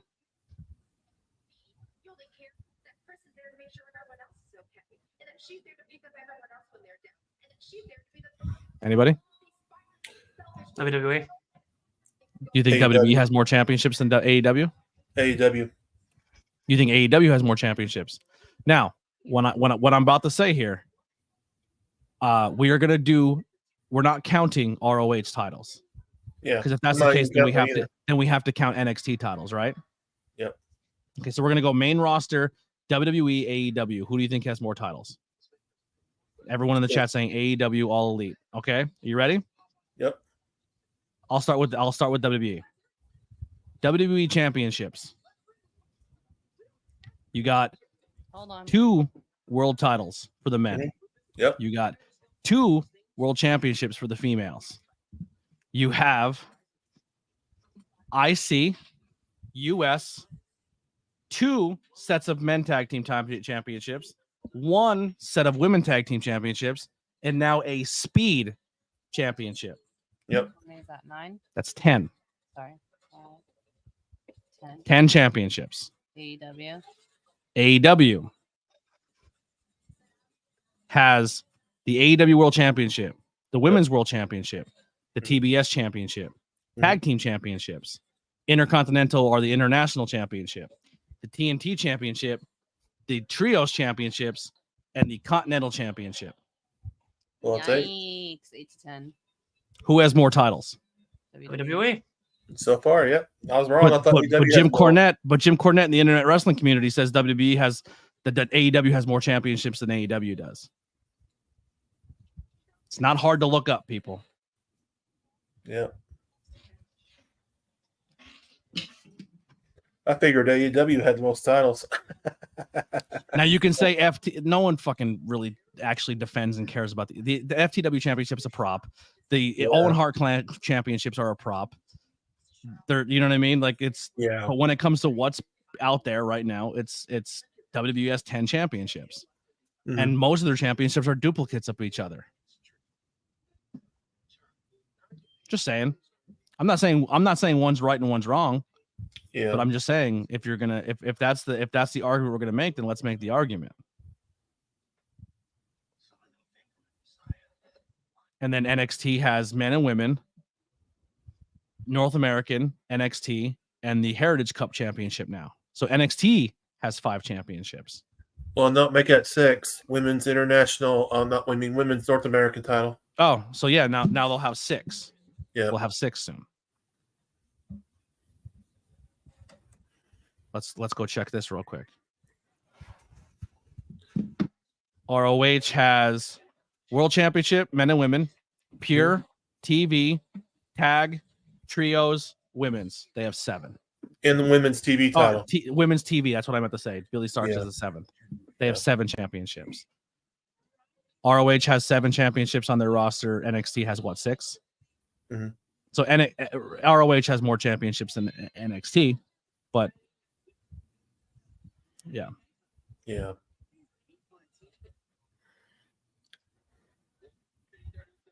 I think it causes confusion, but I also think it's good to have. We talk about every time that every time an NXT call up comes up and wrestles on the main roster, it's exciting.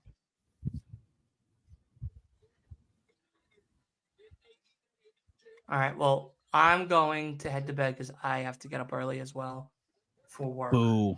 I love you. I love you. Right. See you. Bro. Yeah, no problem. Have a great night, guys. Appreciate it. Have a good night, Dylan, buddy. Thank you. But Takeshi needs to be showcased more. Is all I'm going to say on that before I head out of here. Yeah, the guy doesn't get enough matches. No, he just stays a lot more on his back than up on his feet. You know. You're right. Undefeated. Yeah. No, he's defeated under other men. That's all. I think Takeshi should come back and beat MJF. Get a big win under him. MJF doesn't need the win. Good. Oh, here's a good question from Parma. I also thought that Will Ospreay should have lost at Revolution. So Parma's got a good question, Anthony. What's that? Parma. Does how many belts should be appropriate for the wrestling company? Depends how you want to showcase your talent. Good night, guys. See you, bud. See you, buddy. I don't mind the amount of titles on AEW. I'm going to be honest. Me either. If anything, I think they probably can add another women's. I think they should add women's tag team championships. I think whatever you're going to do for your men's division, you should equally do for your women's. Agree. And I don't think championships all have to be defended every single pay-per-view. I think you take a month to showcase one title, and then one title kind of takes a back seat, but it's not as important as the other one. And I think AEW does that very well of rotating that too. The tag team match with the Bucks showcased higher than the World Championship because the Elite storyline with the Scapegoat and Tony Khan was showcased more than the World Championship up into this pay-per-view. Let's see how they showcase Forbidden Door. Maybe Forbidden Door, the World Championship now gets more love, or maybe the Will Ospreay takes that championship and becomes the main star of the show that time. It doesn't always have to be your World Championship showcasing your show. It's what story is selling more. Yeah.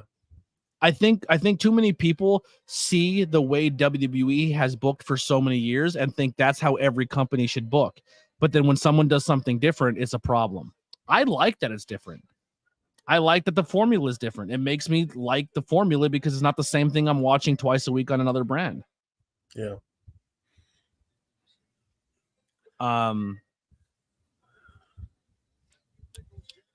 What am I say? Makes you wonder what they're going to do with the TNT title.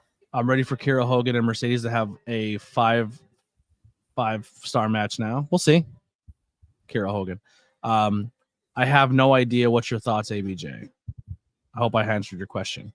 Second question, it just came to mind. Long-term reigns versus short-term reigns. I think it comes down to the person. I think sometimes long-term championships overstay their welcome, and I think sometimes shorter-term championships will showcase more people at one time. But once again, it comes down to the money. I think everyone armchair quarterbacks how they should book the company, but never booked a wrestling show in their life and think they have all the right answers. But they don't know what it looks like when the paycheck comes in and your house comes in and your draw comes in and your gate comes in. It's a lot involved there. Yep. And if you've never been in those shoes, it's hard to say how that should go. Mm-hmm. Well, we got the Elite coming to the ring. I get why they do this, but I think this stable would be more imposing if they came out as a stable. Yeah. It comes down to everybody wants their own pop with their own music, and it's kind of I feel if you're going to commit to a stable, then be a fucking stable. But I feel like isn't their bit that like they're the most important people, like so it kind of fits the bit of like, sure each one of us. I can see that, but I think if you want to sell them as they're trying to take over the company, then they should be more cohesive. Yeah, flipping off the audience, always a good sign. Plus, if AEW does exactly what WWE does, what makes it special and unique, I agree. But every time they don't do what AEW doesn't, what WWE doesn't do, they get shit on for being a second-rate company, and I don't think that's fair.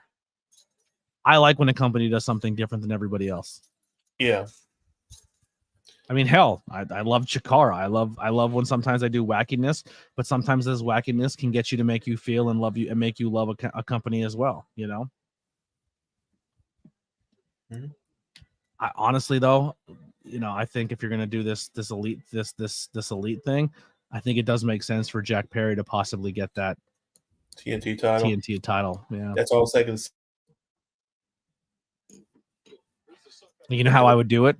I would have the Elite say, as executive, we're gonna hand you the title. It would be one of those things where he doesn't have to earn it. To piss people off. Yeah. Yep. Love Chikara. Chikara could be funny as hell, but Chikara could also make you feel and be like, man, and make you upset and make you cry and make you angry or make you scared. And that was really cool how Chikara did that. Mm-hmm.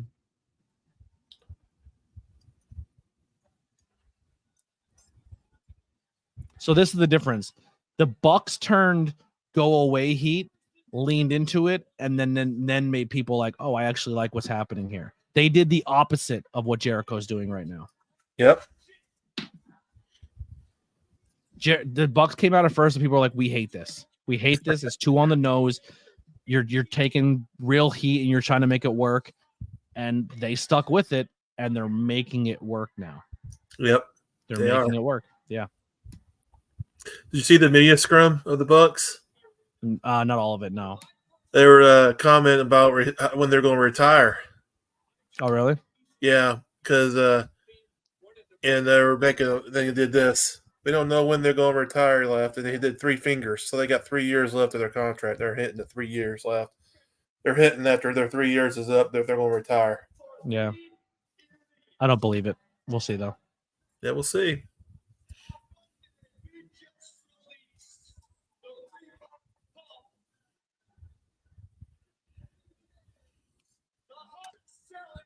Crack up when they bring back the Reebok pumps. No, Parm, please keep the questions coming. We appreciate you. Yeah. What indie promotion otherwise do you think should have a TV deal or get seen more? Hey, Anthony, I gotta take this call, buddy. I'll be right back. You're good. Go ahead. We're gonna go solo here until Steven's ready. I think GCW should get more attention. Yeah. But I think GCW should they treat themselves like a big company and they get big company views, but I don't think they put the same product. I don't think they put the same effort into their production. And I think that's what holds GCW back. No. Someone's got the Rainmaker's Lambo. Kenny? I don't know. What does it say? What does it say? He's like, not my Lambo. Look, he's gonna cry. Oh, they got it for him. Oh, they bought him. They bought it for him. Now I understand. Okay, my bad.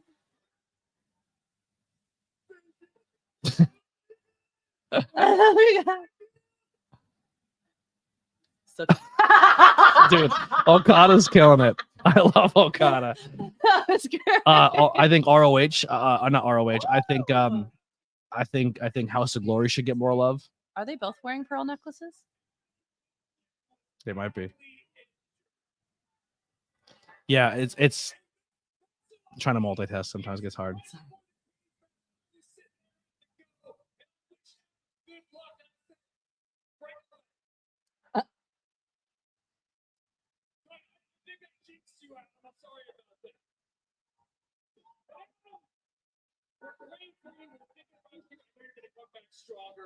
I'm sorry, man. That just sucks.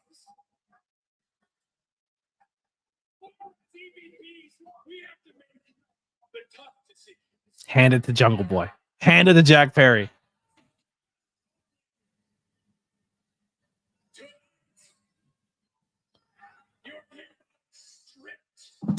I hate you. I hate you so much sometimes.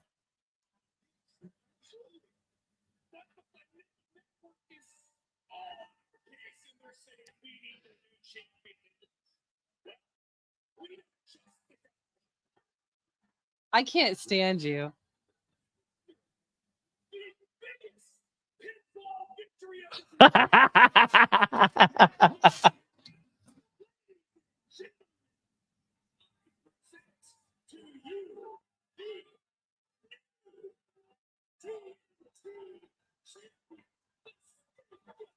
Yep, just hand it to him. Don't make him work for it. Yeah, piss everybody off.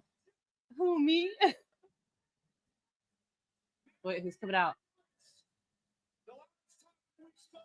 You were talking about some sort of severance package for me, but I wanted to let you know I don't need that package anymore because I got a great new job.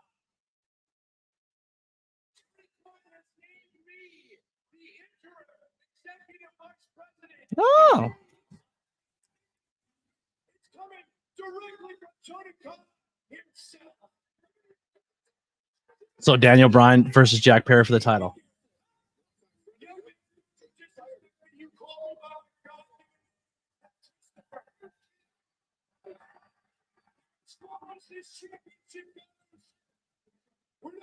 Oh. Because this is AEW, where the best wrestle. If you want to be a champion in this company, you got to earn it. But you get an opportunity to do just that. Because the next few weeks, we're going to qualify. Nah, they're gonna do a tournament. Good.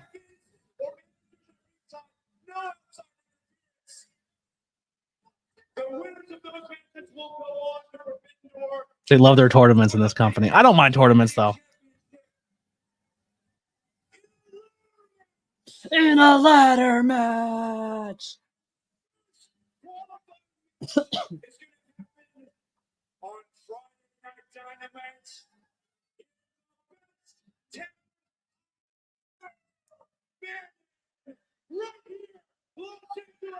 Dynamite. Friday night. Oh, you know who I would put in this ladder match? Wait, is that this Friday? Do all former champions. Jack Perry wins. Yes, 100% Leon. Jack Perry wins the title. I'm confused about something. Oh. Oh, the Acclaimed are going to go for tag team champions against the Bucks.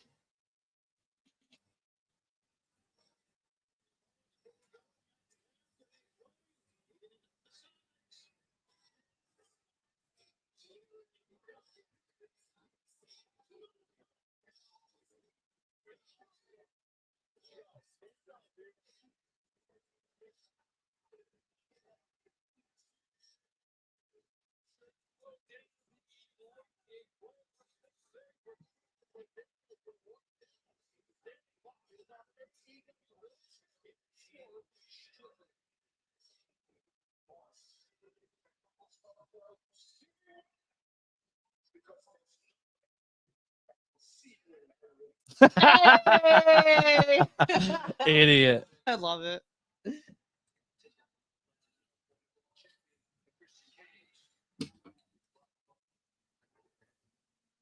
Winner challenges the AEW World Championship up for Forbidden Door.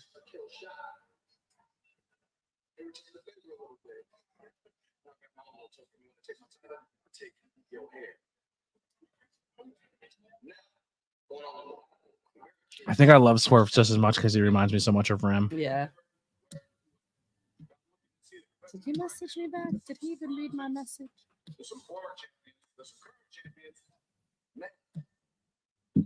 It's equal powership. So it's one of those things where he has Tony Khan's power, but essentially he's Tony Khan's mouthpiece. Mm-hmm. So Tony Khan said the tournament, and they're like, okay, Jack Perry could be in the tournament for the title, but he has to go through a tournament. It's one of those things that red tape type deals. They would essentially would they say, well, there's two of us as EVPs, only one of you, so we trump you 2-1. Then you overcomplicate it. But yeah, Steven, if you're ready, give me a thumbs up. I'm sorry, I got distracted with promos and stuff. All right. Well, so who do we put in qualifier matches? Who at the end of the day is going to be in the ladder match? Did they say how many people are? I guess I'll just assume say it's a 6-way ladder match, right? Here's my thing. 6 people. Well, you know Jack Perry's going to be in it. Jack Perry's one. Yeah, you know it's obvious right there. Who else do you put in there? Good question. Depending on how his health is, you know, somebody ought to put in there or have a good run and qualify for the ladder match. Scorpio Sky, former champion. That's what I was thinking too. Scorpio Sky. Yep. Scorpio Sky. That'd be a guy I would put in it. Ray Phoenix. I think he's going to be caught in trio stuff for a little bit. Yeah. Especially coming off injury, I wouldn't want to risk him in a ladder match if he's going to be in a trios division. Well, would you put? Probably Darby will probably find a way in if he's not injured. Darby. Yeah, Tashida's a good one too. Yeah. There you go, Takashita. I'm cool with that. Yeah, but he's gonna lose again, and then everyone's gonna be upset. Yeah. The story is Jack Perry wins it, but there's gonna be shenanigans for him to do so. Claudio, maybe. I think Claudio will be a throwaway. I wouldn't put Claudio. Where's Yuta? Wheeler Yuta? Yeah, where is Wheeler Yuta? I think he's injured. Yeah, he's injured. Yeah. He's got the ROH pure title, didn't he? Or is he still got that title? I think he might have dropped it because he's injured. I can double check right now. No, he's still a pure champion. Yeah. He's still pure champion. They didn't strip him of it. I'm trying to think who. Juice Robinson? Juice just came back. Oh, what about MJF? Hello, homies. No, MJF's not going for the TNT. Oh, touche. How about Roderick? Roderick, possibly. Yeah. Former champion gets in the mix there. Yep. There's gonna be somebody I feel in the ladder match though that's gonna help Jack Perry get it done. Yeah. Nick Wayne. I honestly I would put Nick Wayne in that contendership to make him look strong. Yep. I think it's time for him to do that. You know what the rumor is too? Another rumor about contract people who said that they're pretty much as soon as their contract's done, they're out of here. Ricochet, even though he's the speed champion right now, he from what the rumor is, he made it very clear he's not sticking around. He's not re-signing. I wouldn't blame him, to be honest with you.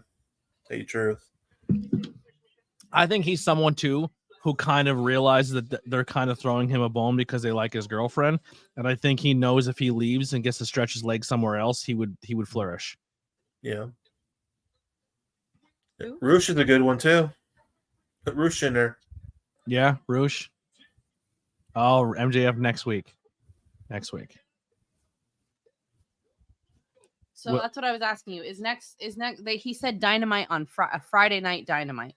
So does that mean next Friday is Dynamite, or was he supposed to say Friday Night Collision? Dynamite. But he said Friday Night Dynamite. Friend request from Abby. We're homies. I had a good conversation with her. Who's Razor Blade? Dude, my Facebook's been blowing up. All right, we'll accept it. I don't know who Razor Blade is, but we'll accept it. Hi, Peaches.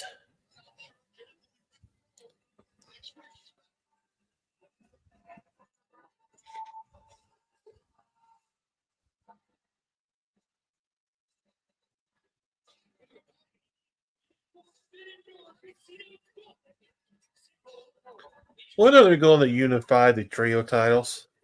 I think that's the goal. I think visually, I think they're gonna show all of them to like look dominant. But I think they unify them, and then I think they just get one set of trios titles that bounce between the companies, and I hope they do like a special edition Bullet Club Gold. Yeah, version. that'd be cool. They need to get rid of the acclaimed trios titles. There's no sense for them to keep holding them. Yeah, I think there's still a lot of people who like the look of them, and I think they spent a lot of money for them, so I think they're getting all the use they can out of it. Well, we didn't tell them to spend $6,000 on the trios title.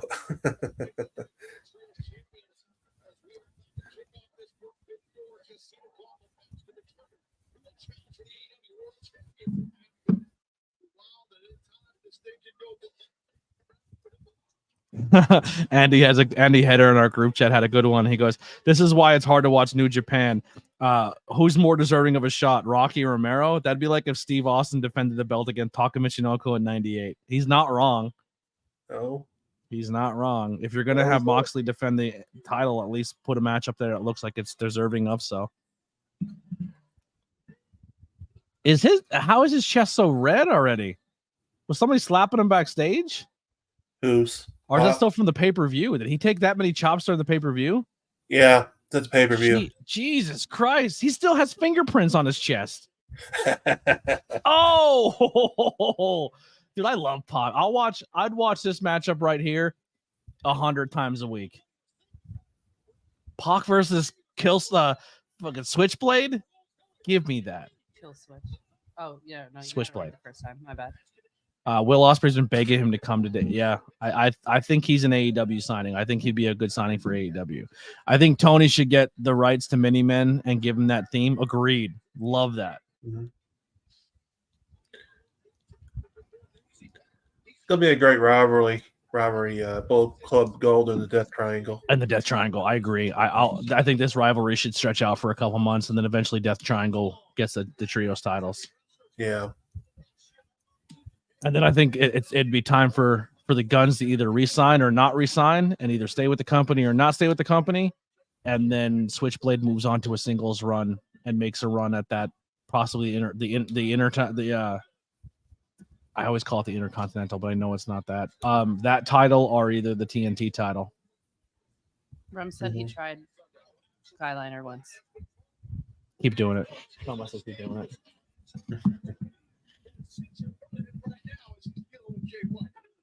He would look sick with it. Or even the purple. How's this AEW figure fighters game going? I haven't played it, but it's essentially a game just trying to push the new toy line. So the new toy line for them is, instead of, let me see if I can pull up some photos here. Did you look up that new Danhausen one I was telling you about? I did not. I'll do that right now. What am I going to? It was our ringsidecollectibles.com. Lily says the new Danhausen. Man, it looks sick. So they have a few new toy lines coming out, right? So they have this U-Tunes figures that are U2s that are popular amongst other companies.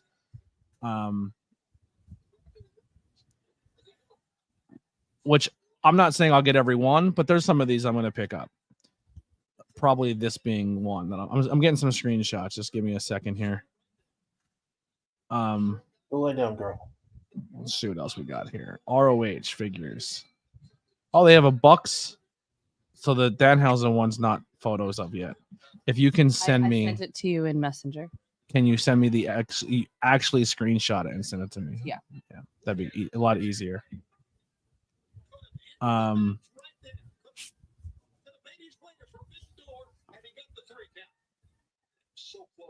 I cannot find them now, but AEW is essentially doing a new toy line that looks more cartoony than their normal figures.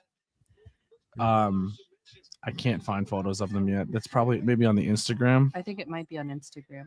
I can't find the message. Fig. I think it's who do I use? Fig.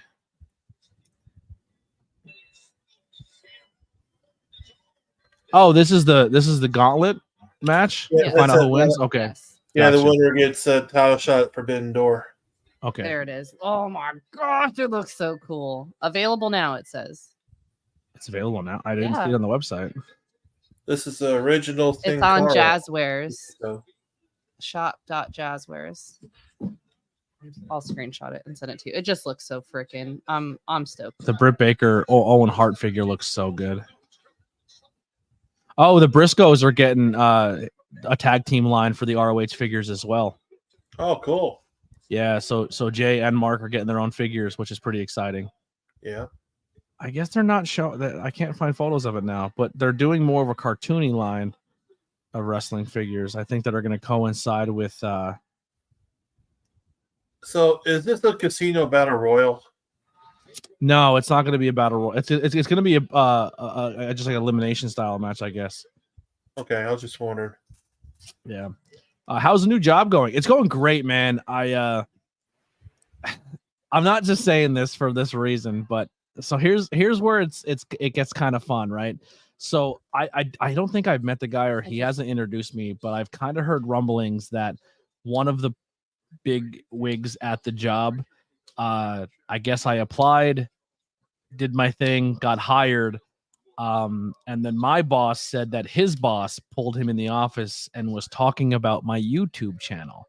So I don't know if they're currently watching or if they are going to be watching and subscribers, but somebody in very up statue of my company is aware of my channel. And I'm hearing they enjoy the content. They enjoy the fact that I'm a wrestling fan and they like the wrestling content. So I'm not just saying this because they're possibly listening, but I love the job.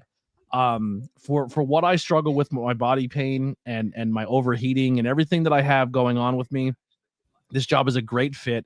I have a great team. I love the position I'm in. Everyone I work with, super cool. The aspect of the job is everything I'd want for a job. The distance, the pay, it's just all really, really good.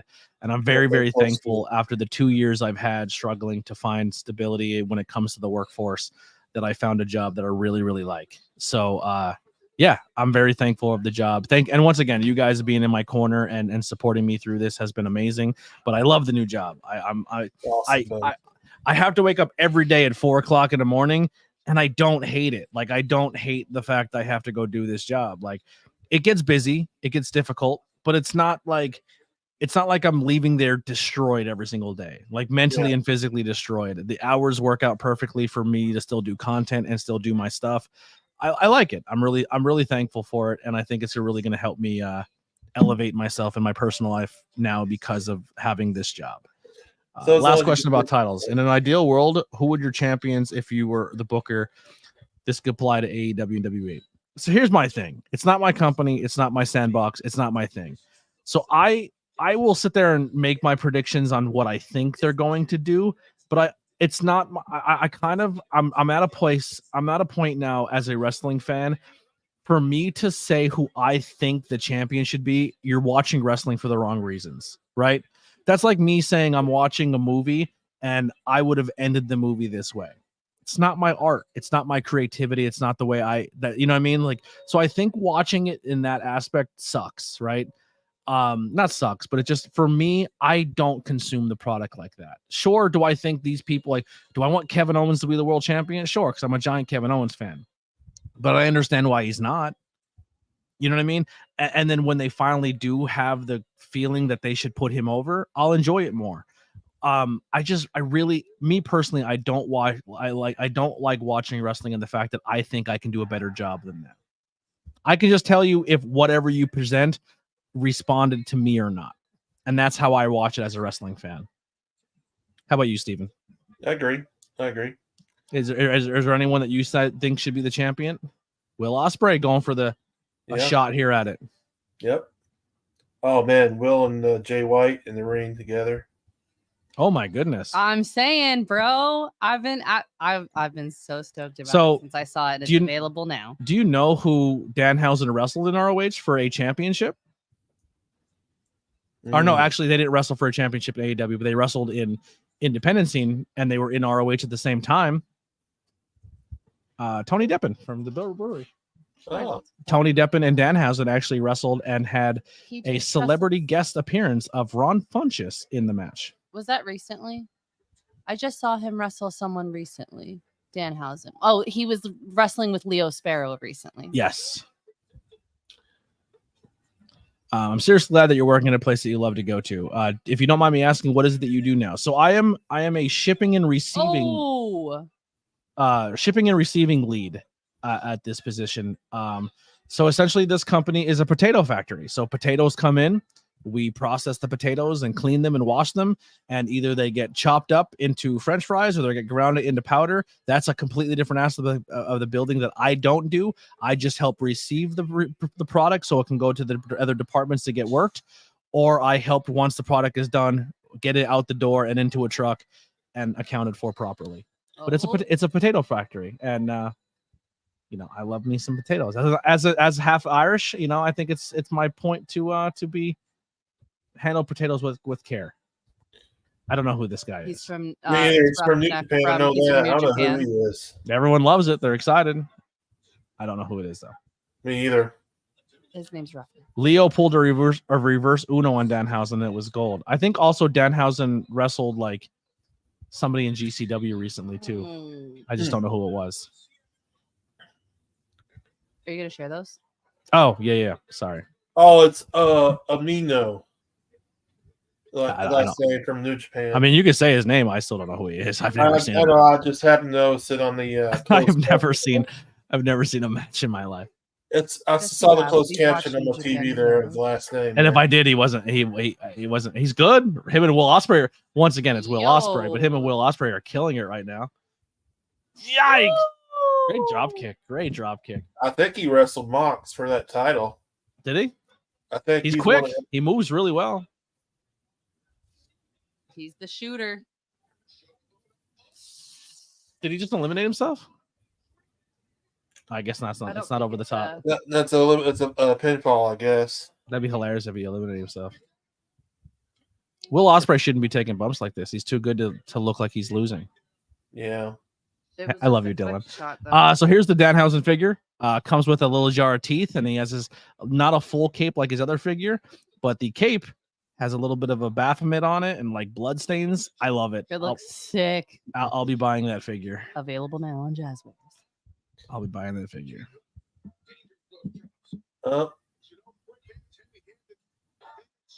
Let me clarify the case. Love being on the show tonight. Thanks for having me on. See you all in the Discord. For those who are not in the Discord, join the cult now. I love you, Dylan. Claudio. Right? Yep. Claudio. I love Claudio. Claudio's figure for his ROH. The way he just like ROH, the ROH line that looks pretty exciting. Claudio busted all of his teeth out of his mouth in WWE because he did. When you jump and you put your hand on the turnbuckle and you hit your face off it.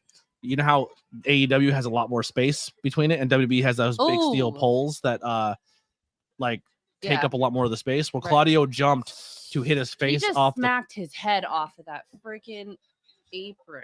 Yeah. Claudio jumped to hit the turnbuckle and overextended his jump and hit his teeth off it. Yeah. And knocked his teeth back into his gums. Yep. So how many people in this match? I don't know. I just look at the time and AEW does a lot of fun bookings and fun match styles and types, but the problem is they don't take enough time to explain it. No. That's the beauty of it, though. You got compliment on your haircut. Yes, I do. One of these days, man, you just got to grow it out. Just let it go crazy, like Just real wait till crazy. I'm gonna grow it out in the fall when it gets cold. Yeah. Grow, dude. I want it. I want it out, like Bozo the Clown out. Oh snap! Like you said before, the mayor of Whoville. The mayor of Whoville. Yeah. Can you grow facial hair? Man, I used to have a 5 or 6 day beard. It's just a hell out of me, man. What about a mustache? Can you do crazy hair and a mustache? I can do a mustache. I grow a mustache. I'm thinking about growing one. Let's do that. Let's get crazy one time, Steven. I've always wanted to have a beard. Right now. Parm says shave it all off. No, nobody wants to be shiny cue ball like you, Parm. Sorry, I don't want to be curly or butterbean. He's keeping his Kyle Gass hair, and that's all there is to it. I'm so tired right now watching the last 3 minutes of Dynamite. I have to get up early, so as soon as this is done, I'll be checking out too. Unfortunately, I won't be able to join you guys anymore for post Dynamite shows because 4 a.m. comes quick. I understand that, buddy. I don't know what's going on with Raz. No Raz tonight. But Anastasia kind of seemed like maybe something's going on. I hope they're good. The cat is having some animal issues. Yeah. DJ. Sorry. Keep DJ in the yeah. Keep the kitty in your thoughts, everybody. And if you can't, even if there's no show tonight, head over to Raz's channel. My links are below, or in my YouTube. You go down to the very bottom where it says people you should support. Go down and support Raz and Steven over on that channel, even though there's no show tonight. Yeah.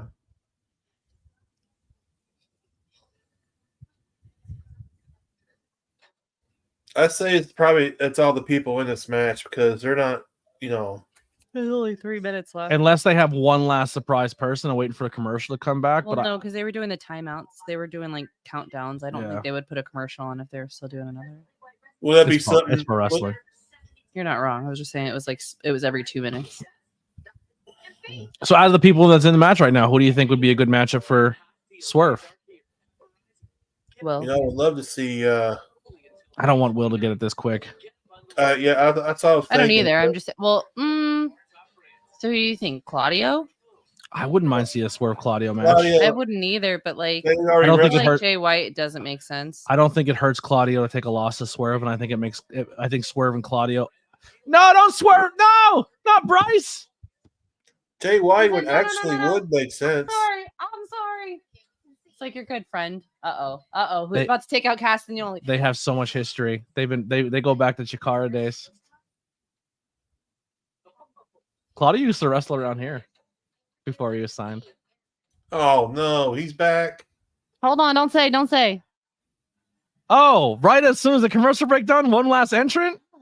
Yeah, almost like I called it, huh? Yeah, here's your winner. Roosh versus Swerve would be a great match. No, not Roosh. Oh, Leo Rush. Yes, he's back. Hell yeah.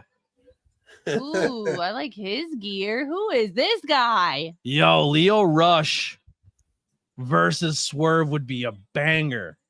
Yeah, it would be. We got 2 minutes left. Here's the only problem. This is not what I want to see Leo Rush do on TV. Have you been seeing his Blackheart gimmick? Leo? Yeah, where he does this spooky, paranormal style character. His paranormal character is sick. I think it's called Blackheart. I could be wrong, though. Never seen it. Tony Khan is thinking about making Dynamite 3 hours. I don't know if he is, but he's thinking about it. What in the hell? Yo. Can I be honest? Who? 3 hours of Raw is tough to watch because of their format. And it's hard to buy, for me at least, to buy into 3 hours worth of Raw. With AEW's roster and how stacked and how strong it is and how they showcase on wrestling more, I wouldn't hate 3 hours of Dynamite. Yeah. To be honest, I wouldn't hate it. Well, knowing that, they give wrestlers, the ones that haven't been booked very much, give them more, more time, Yeah. Leo Rush had a lot of injuries and mental health issues, which he kept retiring and leaving and coming back. And oh snap! Blackheart Leo Rush is one of the worst gimmicks today. We cannot have him. I disagree. I don't think it's worse. I think it's kind of cool. Wait, no, maybe. Oh, yes. I love this. Is he coming out in the black again? Fuck yeah! Oh my god! All right, listen. Listen, Swerve. I love you. If Orange Cassidy's getting another title shot, I'm conflicted. I'm so excited right now. I love how He's not wearing the dark I denim really again, believe though. it's going to be He Leo did wear the Rush. black shirt, Anthony. but I thought so too until Leo Rush was not the last entrant. Yeah. OC coming back. Yes, do it. Kai, for you watch all that Joshi and you're saying he's being goofy with his character? Are you fucking joking? It's too goofy for me. Watch the stardom because it's cute. I love you to death. Drop him. That just scared me. If anyone's gonna drop anyone in the ring, it's not gonna be Claudio. He's one of the strongest guys on the roster. I'm not saying that he's not strong. I just thought he slipped. Oh no, not his head. We better be going 5 minutes over. No. Is he? No. He vowed to never do this movie. It usually goes like 10 minutes over. It wouldn't 10, hurt 15 minutes anybody ever again. Oh, Elbow versus Superman punch. no way. No.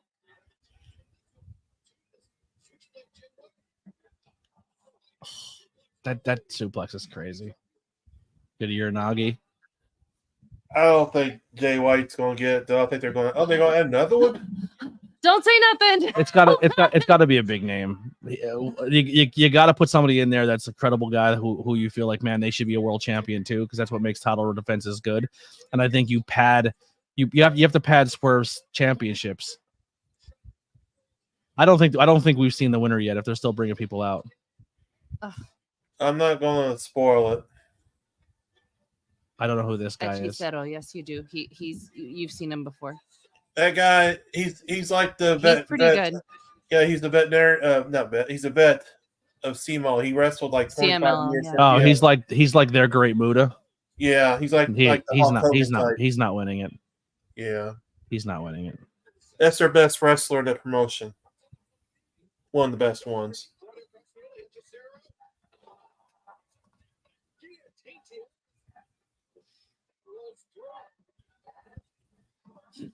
That's sick. That was cool. He's good though. Come on, OC. Come on, OC.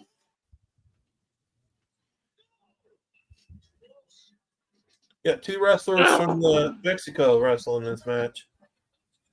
It's crazy how you can still do that lucha style when you get up there in age. It's just like rolling acrobatics essentially. He's killing it. Maybe we're getting more of a CML appearance this year at Forbidden Door, not just always New Japan. Yeah. Maybe we'll get a lot more CMLL. Yeah, they're getting more. They're saying they're going to do a Forbidden Door. What is happening? Fucking madness. There's so much going on. Do we still have one more person? We gotta have one big one here. It's gotta be one big one here.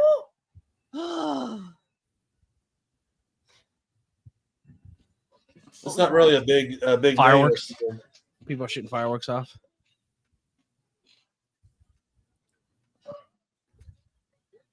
Is this fight? This fight's for Forbidden Door, right?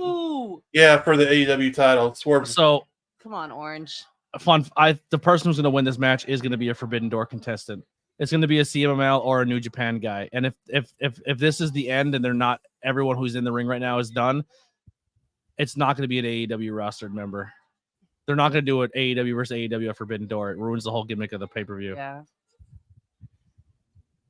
But I feel like they might have one more big powered name that's going to show up here at the end. Juice just showed up.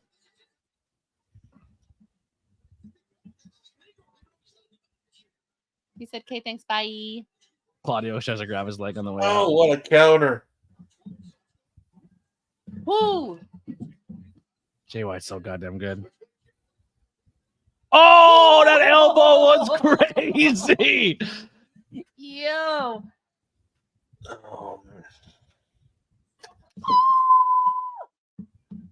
Oh, that. Come on. AEW sucks. Shut the fuck up. Will freaking Ospreay. What I said. They pulled the trigger. Will versus Swerve. Will versus Swerve at Forbidden Door, baby. Holy Toledo. Wow. Lily got one. Wow. ABJ 666. Lily, one. Wow. It's not happening in London. I was off by one. Oh I was off by a gosh. month. I was agreeing with you on that too, Swerve and Will all in. I agree there. I thought it Mhm. was for a minute. Yeah. Well, you did say it was going to happen this year, though. So you're still on track for this year. You were just off by like 2 months. Wow. This is a test to see who the audience wants. If they want to Swerve or if they want to Will Ospreay. It's a match I want to see.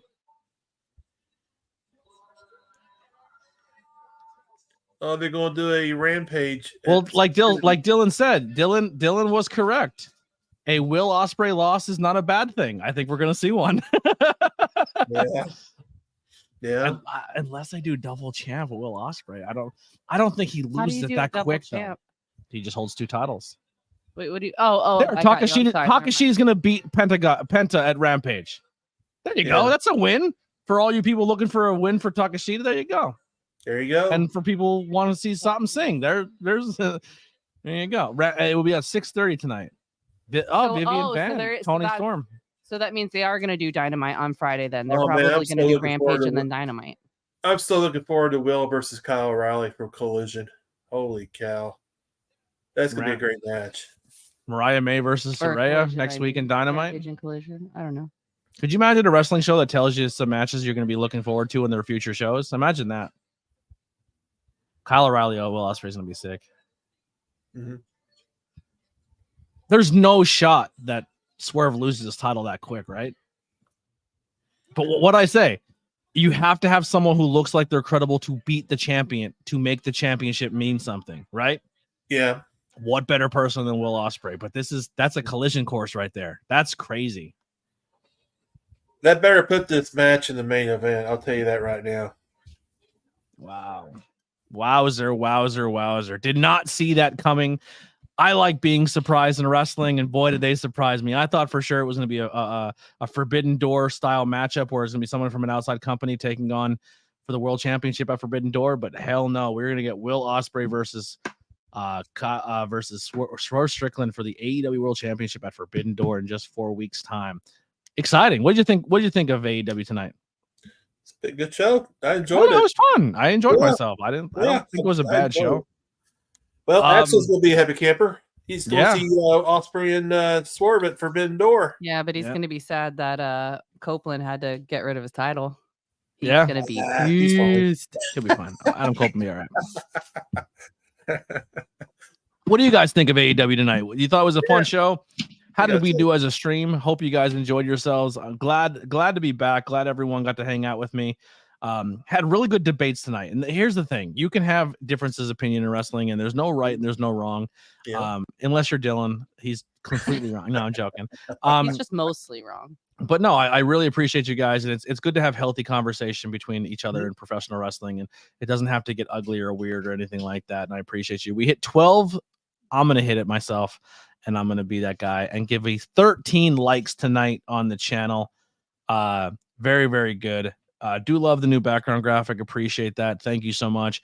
Not 100% sure what we're doing when it comes to live streams on Friday. I'll keep you updated, but I will be here tomorrow night at 9:00 doing Terminator 2 with Sonny DeFard. So make sure you tune into that.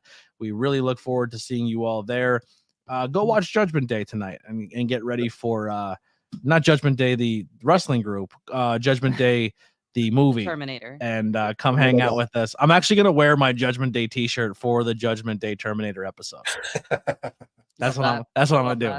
Yeah. We'll tie it into pro wrestling somehow, but seriously guys, thank you so much for coming and hanging out. And James, thank you for the show. Thank you. Seriously. Thank you guys to hang out and be there. What up guys? Another week of another 2 hours of irrelevant wrestling. I don't know what you watched about irrelevant. It could be this, if AEW had a segment and built an entire show to have a moment at the very, very end that they didn't time properly, and then you had to go watch it online because they couldn't get it on television, AEW would consider to be second-rate company. But WWE does it 2 weeks in a row, and nobody seems to care. You know, the big kiss moment didn't happen on live TV because they didn't get the channel, they didn't get their timing done right. But this show is second-rate for somehow. I don't know. I'm just calling it what it is. I don't have I prefer AEW over WWE, but I watch all wrestling. I don't think tonight was a bad show. I really don't. I thought the wrestling matches were good. I thought they set up good storylines. I think they're building up anticipation for Forbidden Door. Yep. I enjoyed tonight's show. What do you guys think? Give me your rating in the chat. Make sure you guys come hang out with us. Links below for the Discord. We're really close to 100 members, which is super exciting. So we'll get more people over on that Discord. Come hang out and chat. Unfortunately, I won't be there hanging out with y'all tonight. I got to go and get a shower and get ready and brush my hair and my teeth and get ready for bed. But once again, really, really appreciate you guys. When you take time away and you don't do something for a while, you're always afraid if you're going to come back to any viewers or any support or an active chat, and you guys were above and beyond, and I really, really appreciate that. We all got your back, my friend. And I appreciate Steven and Dylan for hanging out tonight. We'll have some more fun. We'll do more of these hangouts. It's going to be game streams, but we have so much more content coming. Make sure you hit that post bell notification for more content. Go watch some other content. You know, put a playlist on. Go watch some interviews. Help me get that watch time. I get paid now for you guys watching the content, so just go watch it. When a commercial gets played, don't get mad that a commercial is being played. Think I'm putting a couple cents in ABJ's wallet every time a commercial plays now on this channel, and we did that. I didn't just do that. We did that. We as a community helped me get my subscribers. We as a community helped me hit my watch hours. We did this together. So now the fact that this channel is making revenue is a testament to all of you, and I appreciate you all so damn much for that. We need money for Wembley. I need money for buy me a beer in Wembley. I'm going to London and I need all that. There's t-shirts and merchandise below. I stopped doing the merchandise every on the 13th, every month of a new t-shirt on the 13th. I have so many shirts that we can put out and do that. The only way we're going to start bringing those t-shirts back every 13th at least once a month, a different t-shirt, is we got to start selling t-shirts. You know, I'm not going to put, it's a lot of work to go and put all of those shirts on the website and put everything up there for them not to sell every month. And it's a lot of work for it to go kind of unnoticed. So if we start selling some t-shirts now, we'll have some special edition t-shirts in the future. So go grab those and let's get those sales up, so then we could do some more bonus t-shirts. Join the Discord, all that stuff. Links below for social media.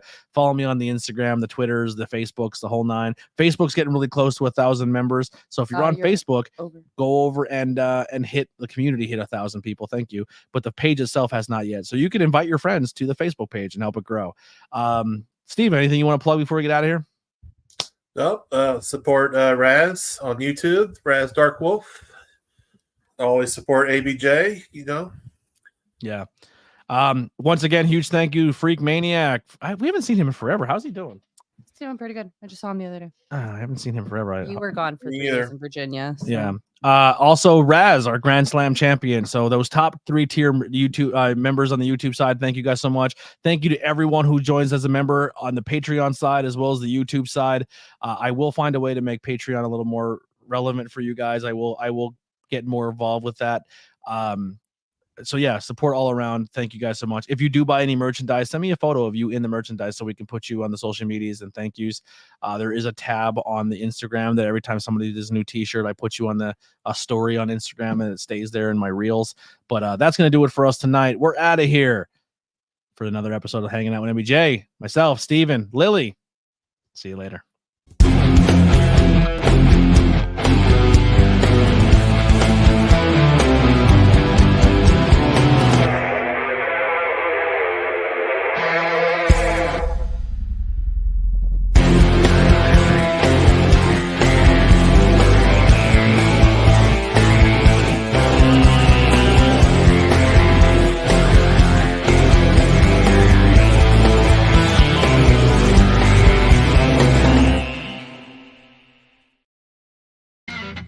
This is an ABJ podcast production. Join us Would you kindly join us at the Cult of ABJ Discord community? We'll see you there. Join us.